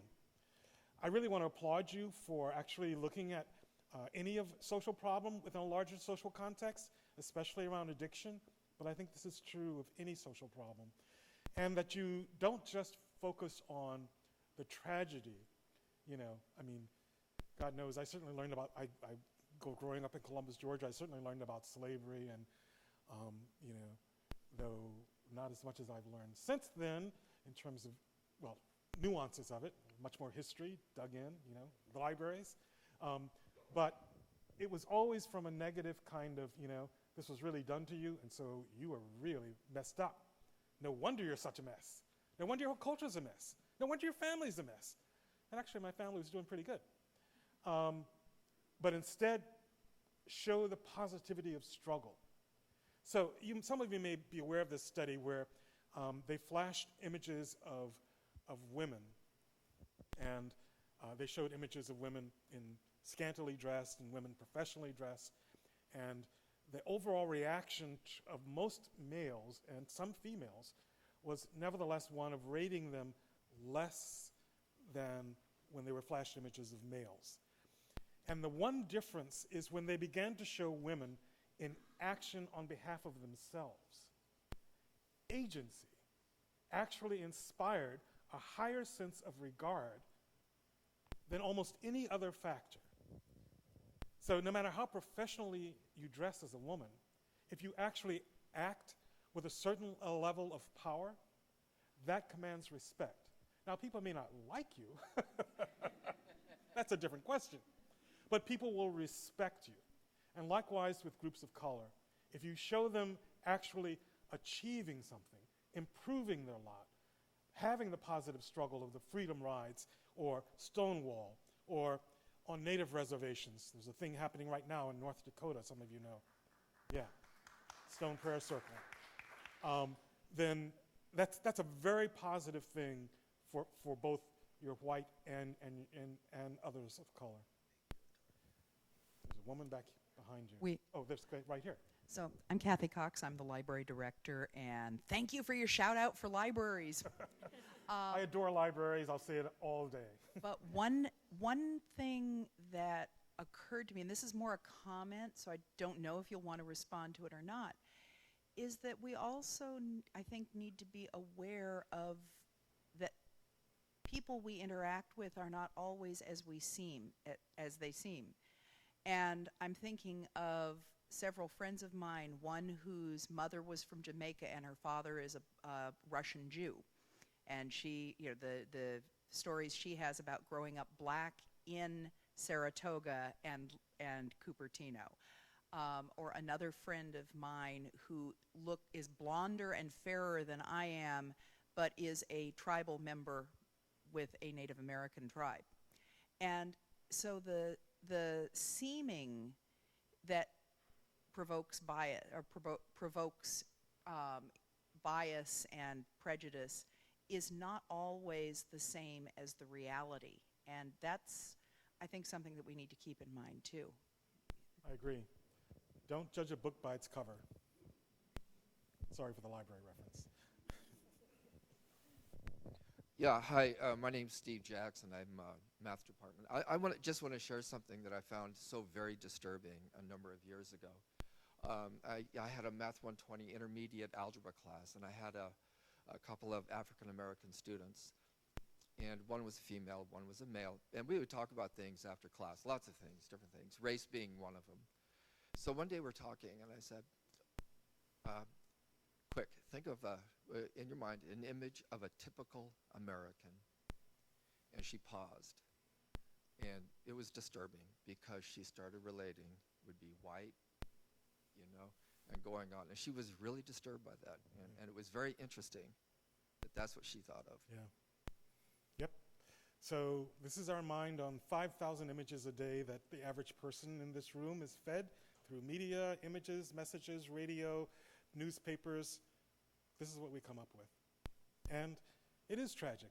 It's real. I found it to be really tragic that Yeah. that's what she thought of. Yeah. So. I had a similar experience when I was teaching sort of a course on sexuality to junior high kids in inner city Milwaukee. And I said, okay, we're just going to brainstorm all the values of being black in this culture. Oh. Yeah, it was like complete silence for a whole 3 minutes. I was really, yeah. We have a long way to go. Yeah.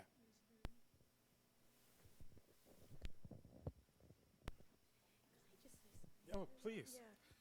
I just wanted to say something to that point because it's very common. It's common within ourselves at certain points in our lives. It's common within our families. I learned that there's actually a term for it that people use called internalized oppression, or sometimes people refer to it as internalized racism. And I think that what is important is that we need to acknowledge that all of us, regardless of our background, we go through a process or an evolution of understanding and consciousness, right? So if there are people now who are African American or a different ancestry who are thinking this way, then I feel that our role is to support them and mentor them in their process of actualization, and I use the term liberation. When that internalized oppression, when one is free of that. So we have it in communities of color in particular. It's very common. It's very common. And I could tell you stories about my evolution, and I look forward to doing that with some of you.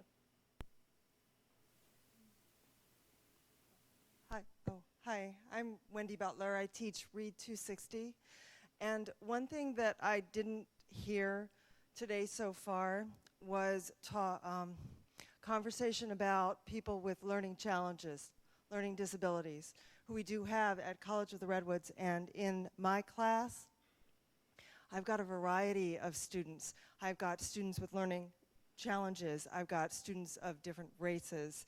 I've got students who have returned to college as older adults after having not been in school for many years. I've got ones just coming out of high school. You know, they're young. And one thing that I do at the beginning of my course is I invite everybody to write to me some information about where they come from and some of their first experiences with books or with reading or being told stories. And I find that as a teacher, it really opens my eyes and my ears as to backgrounds, what they have experienced, what they brought with them. And I find that, and I also invite them to share if they want to. I don't mandate that. But I really find that that unifies the classroom so much more, particularly if they want to share. Even if they're having trouble, I have a lot of ESL students. Even if they're having trouble speaking English, I've had students who have wanted to share, and even if the words don't come the way they would like to, I just think that it's overall a really good experience for all the students in my class. Thank you. I applaud you, and I applaud every one of you in your efforts to make this school a place where every student feels like they have a place to belong. I think that's it. All right.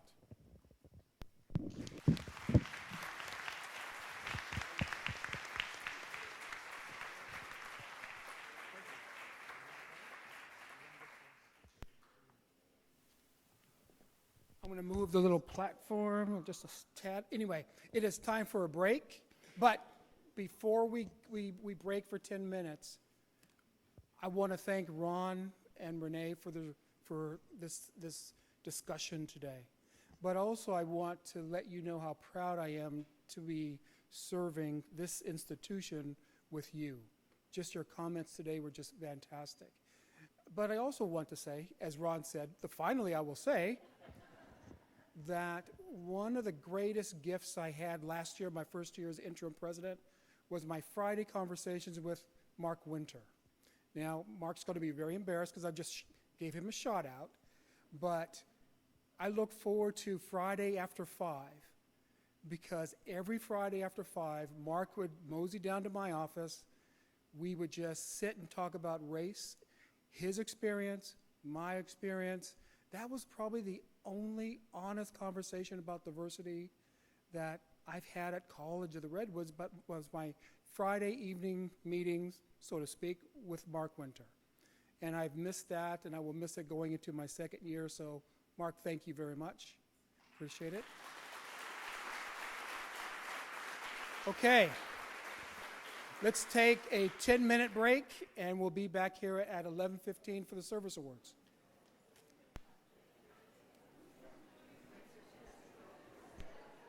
Correct? Yep. So I'm just going to move this.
got him. It's okay. Don't say anything to him.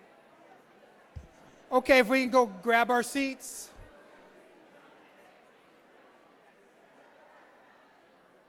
Did you want this here? You didn't want this, right?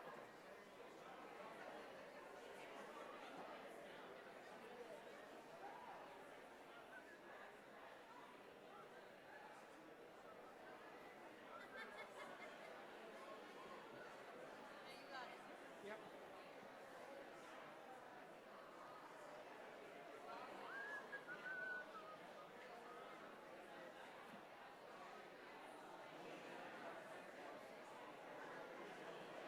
Did you want this script here or stuff? Okay.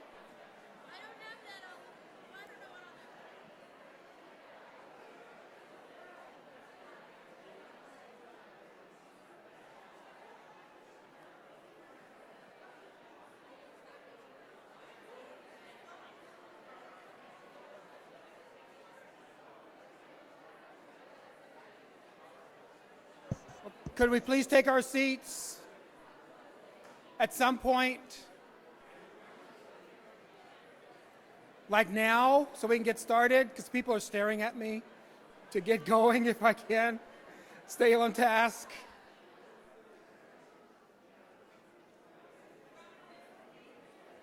Say what?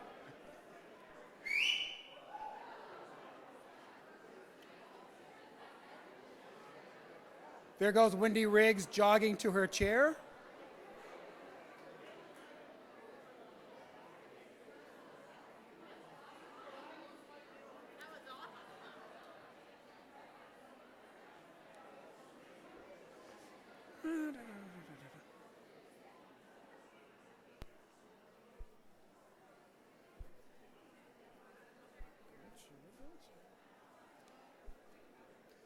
Okay, 30 seconds and we'll get started. Give everyone time to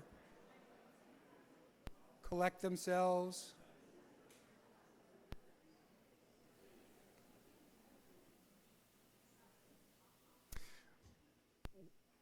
Welcome back from break. One thing I learned at the break, and if I knew this ahead of time, I would have announced it at the beginning of Convocation. Our own William Merriweather from Del Norte got married over the summer.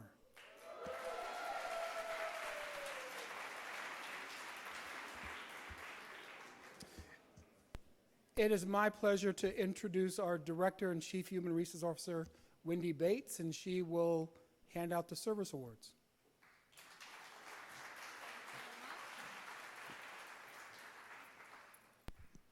Hello. Hello. It's like an echo.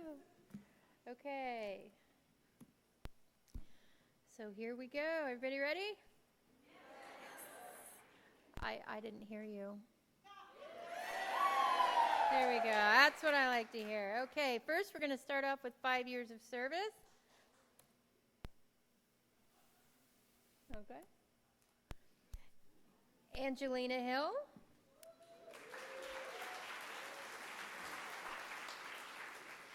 Aaron Jones.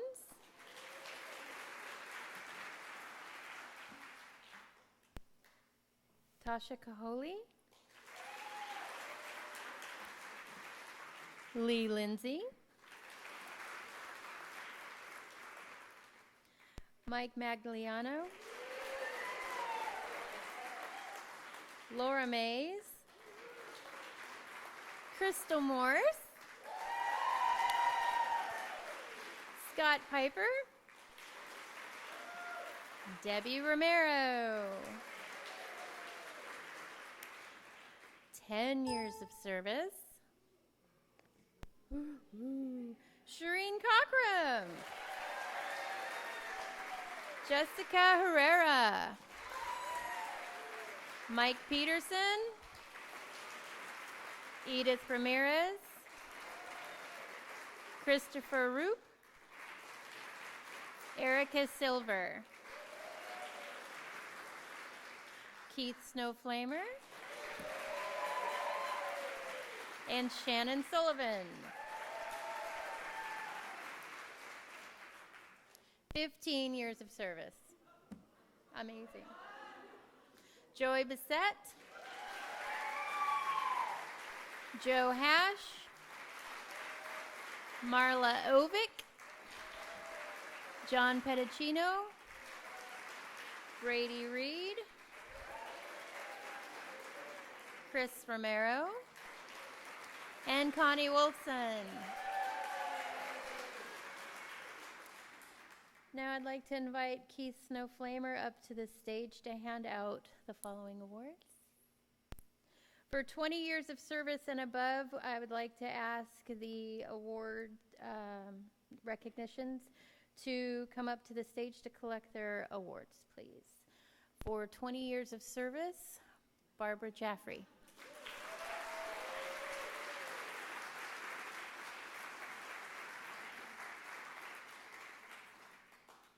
Congratulations. Okay, great. And you gonna get a picture or outside? No. Okay.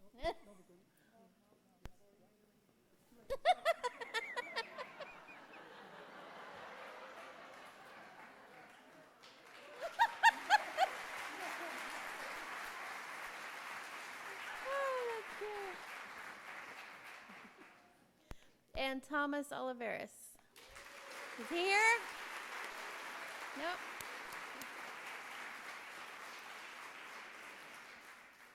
Next up, we have 25 years of service, and I would like to ask Dave Arnold to come to the stage, please.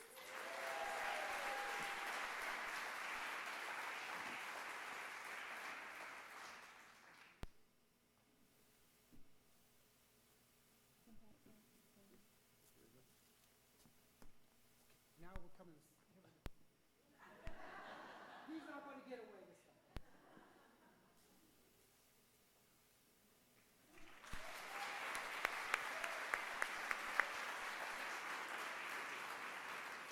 And Bill Hull.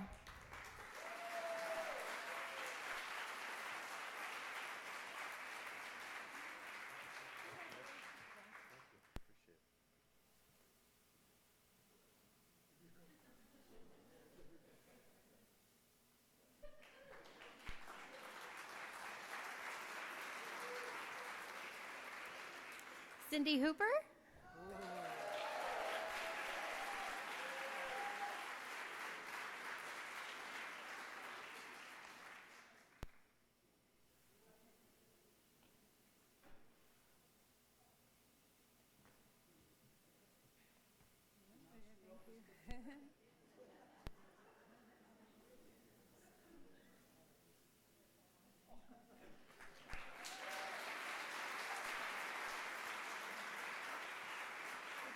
Is Ken here today? Yeah, is Ken Letko here? Yay! And Ken Letko.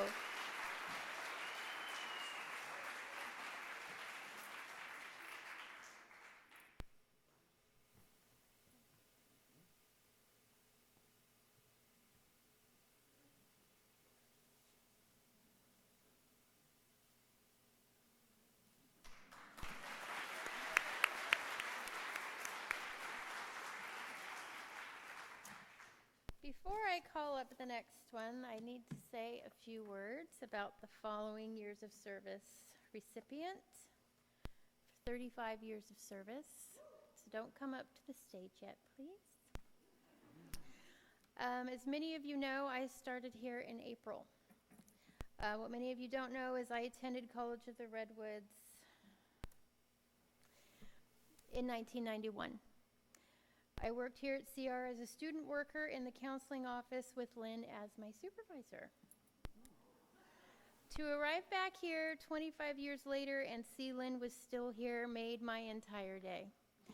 For those of you who were here with me on that day, I saw her and I hugged her and I hugged her and I hugged her, and I think I cried a little when I got to my office. It totally made my day. Lynn is one of those special people you work with that you value and appreciate for her positive attitude, beautiful smile, and her helpful spirit. She's just somebody you just don't forget. I'm not the only one that appreciates Lynn. Others have shared with me what they appreciate about her, which I'd like to share with you now. She welcomes everyone who comes into the counseling area with her warm personality. She loves helping students even after 35 years. She has such a positive attitude in everything that she does. We are lucky to have her on our team. Lynn is a kind-hearted, gentle spirit. She works diligently every day to help support her colleagues to do their jobs effectively. She takes pride in her work, and it shows. She is respected and loved by both students and coworkers alike.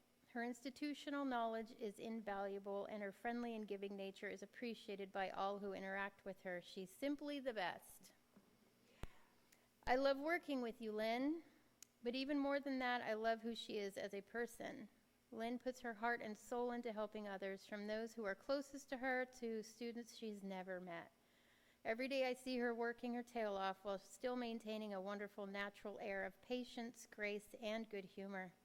She probably wouldn't admit this, but she's a strong pillar to counseling and advising. She keeps us up and running in functionality and spirit. She cares about us as a team, about us as individuals, and we care so much about her. Lynn was the first person to greet me when I came into the career office in 1999 as a student athlete. From her generous smile to her easygoing demeanor, Lynn quickly became my person at College of the Redwoods. I remember one day we received a call at work that Lynn's gold Volkswagen Bug, circa 1960-something, had caught on fire on the way to work. Her beloved time machine of 36 years was not recoverable. So when she came to work that same day, I said, "Goodness, Lynn, how sad, I'm so sorry." She smiled and replied, "It's just a car." To Lynn, even though that bug had taken her thousands and thousands of miles, told stories of rock musicians and their guitars, experienced her makeups and breakups, was what most important to her wasn't the physical, it was the memories she cherished. The moments shared in her VW Bug with Joel and Dylan, from traveling down the coast to her roots in Southern California to taking a seemingly simple trip to Winco after a long day at work. That day, Lynn taught this young mother a great deal about life, to be present in the moment. Life isn't about tangible things. Things are just things, after all. It's about memories shared, togetherness, love, grace, and hope. Professionally, she's been a bright light for me, a positive force both personally and professionally. There aren't enough adjectives to describe the admiration and love I have for Lynn, and after 35 years, she's still the same person I met back in 1999. My hope after 35 years at the college is that I look as young as she does, and the smile I wear will be the same smile she has worn for the love of what she does every single day. Lynn, the college and its employees have been so very lucky to have you the past 35 years. Thank you. Lynn always has a great smile and kind words to say every time I see her. She goes out of her way to help students beyond what is expected, and I know if I ever needed assistance, Lynn would be the first person to be there with a helping hand. She deserves much appreciation from all of us here at CR for 35 years of dedicated service to students, staff, and everyone who has ever crossed paths with her at College of the Redwoods. I can't imagine life at CR without her. To end, I would like to quote the Dalai Lama, as this quote reminds me so much of Lynn. It is very important to generate a great attitude, a good heart, as much as possible. From this, happiness in both the short term and the long term for both yourself and others will come. And now I'd like to present the 35-year service award to Lynn Geckmoeller.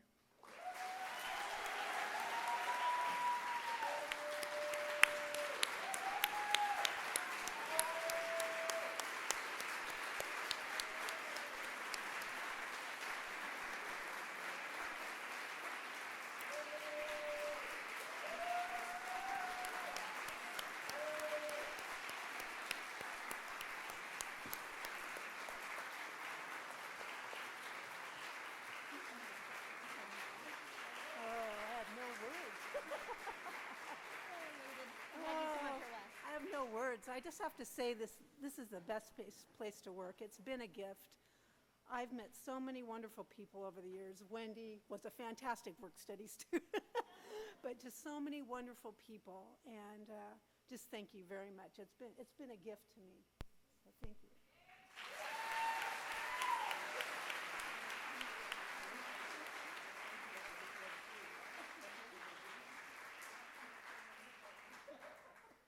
He calls me Geckmoeller. Hey, Dick.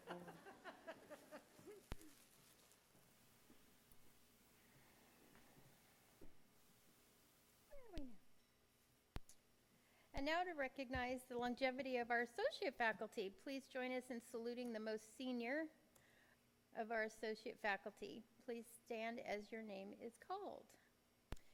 Kathleen Imfield, Del Nort.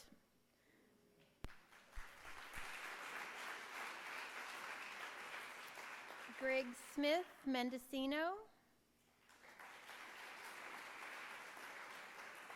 Elizabeth Leach, Klamath Trinity. Carrie Slack, Eureka. Mike Goldsby, Eureka. Doris Fitch, Del Norte. James Budlong, Mendocino. Jan Rader Carroll, Eureka. Randy Johnson, Eureka.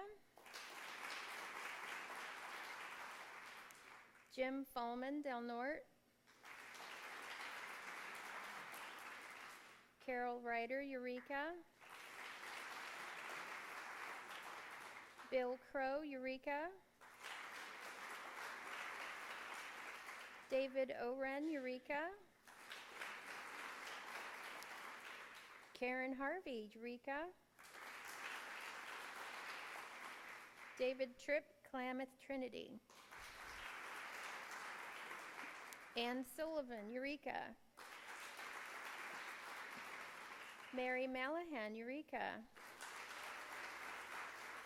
Kit Davenport, Eureka. A big round of applause for all of our associate faculty.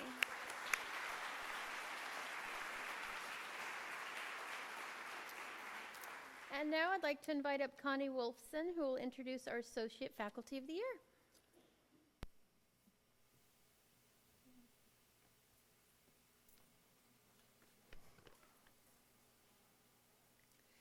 Though College of the Redwoods has many truly wonderful associate faculty, each year we recognize one individual for exemplary performance.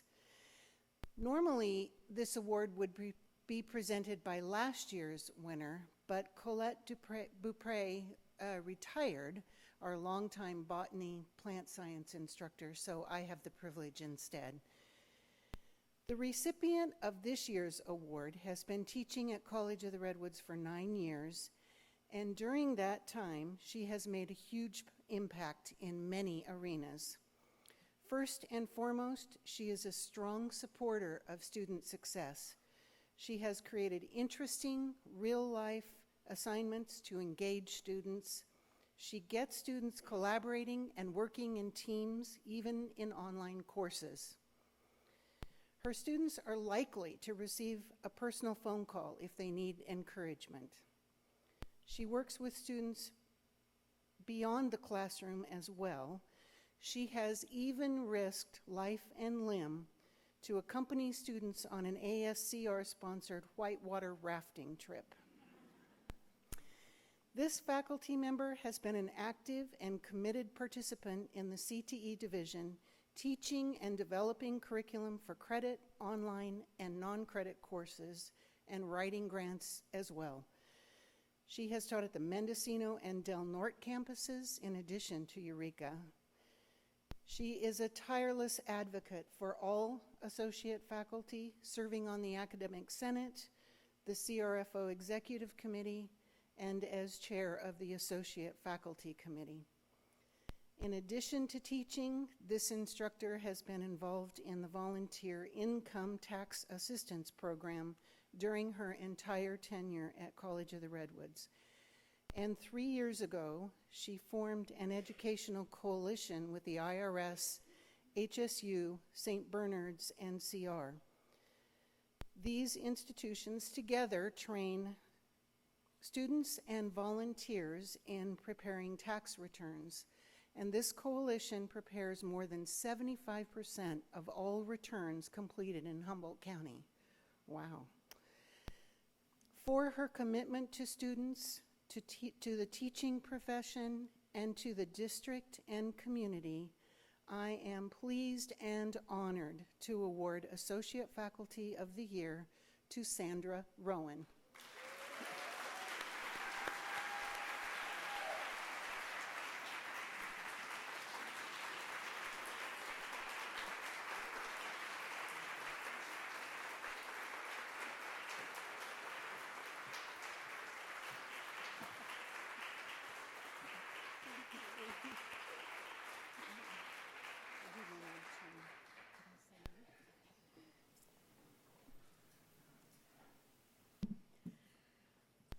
I am thrilled and honored and humbled and emotional as I accept this award, and especially in light of the other nominees this year, Jay Scrivener and Montel Vanderhort. Wonderful, wonderful associate faculty. One little clarification on my glowing biography there. It's 75% of all tax returns done through the VITA program. I did not want to offend any CPA groups here. So, final thing I'll say is I was really jealous of Cindy Hooper for running down the stairs to come up here on stage. But I want to thank each and every one of you. It is a wonderful group of family here at College of the Redwoods. I look forward to serving you in whatever capacity that I can to help make this college even better today than it was yesterday. So thank you very much, and I look forward to getting to know you, especially associate faculty. Now you have a face to go with the name, so thank you very much.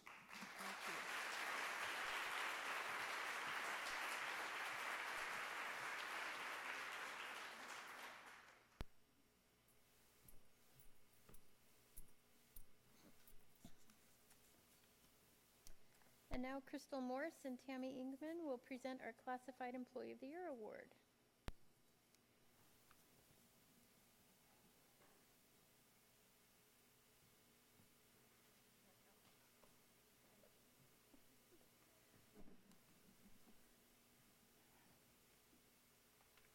I thought we were supposed to have a teleprompter. Not today, Tammy.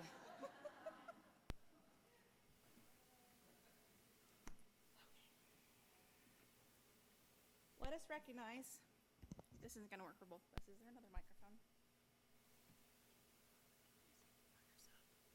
Yeah, okay. Yeah, we're following the script.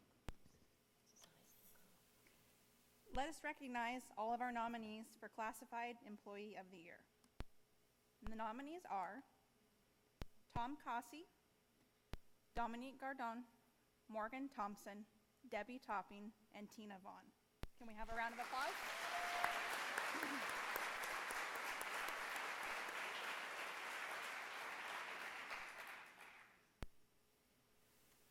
The Classified Employee of the Year will receive a financial award made possible by the CR Foundation. And now, a few words about our nominee. Our Employee of the Year goes above and beyond as an employee, not just for CR, but also as a co-worker among all of her colleagues and staff. She started in one department and then moved to another department. She is involved in a very woo-related activity, helps anyone that needs an answer for either of those departments she's worked for, whether in the front window, helping with tours, in addition to all of her regular duties, and is so courteous and gracious to all of the students. She brings her knowledge of both departments with her wherever she goes. She is always cheerful and someone you can count on. She's a busy girl, with her donating her free time to the North Coast Repertory Theater, continuing to attend college online to get her degree, and giving 150% to her job here at CR. And the honoree is Morgan Thompson, Financial Literacy Advising Specialist.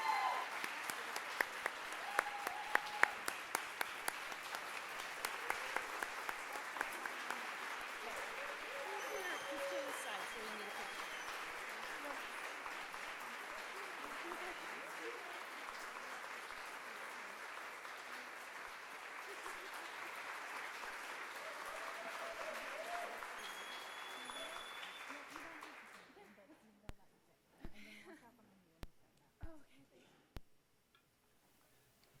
Holy cow.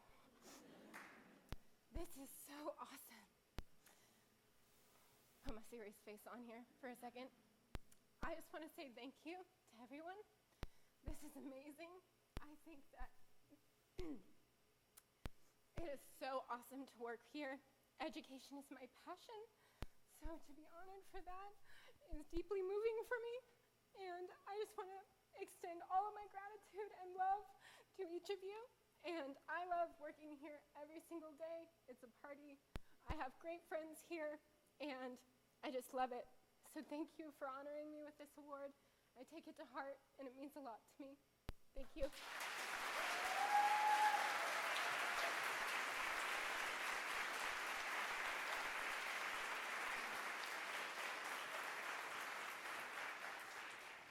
One more announcement before we close. I would like to announce that Jonathan Lightman, who's the Executive Director of the Faculty Association of California Community Colleges, is going to be here both tonight and tomorrow attending different events. So feel free to have a conversation with Jonathan. We're actually honored to have him here today and tomorrow. Anyway, we are done with Convocation early by about 2 minutes. So I can fill those 2 minutes with something. No, that's your job. No? But anyway, thank you very, very much for coming to Convocation. Thank you very much for your commitment to CR. And I'm very proud to be serving this college with all of you in this room and the folks that could not attend as well. Anyway, have a great semester, a fantastic year. Please let me know if there's anything I could do for you. Anyway, please, let's go have some lunch. Thank you very much.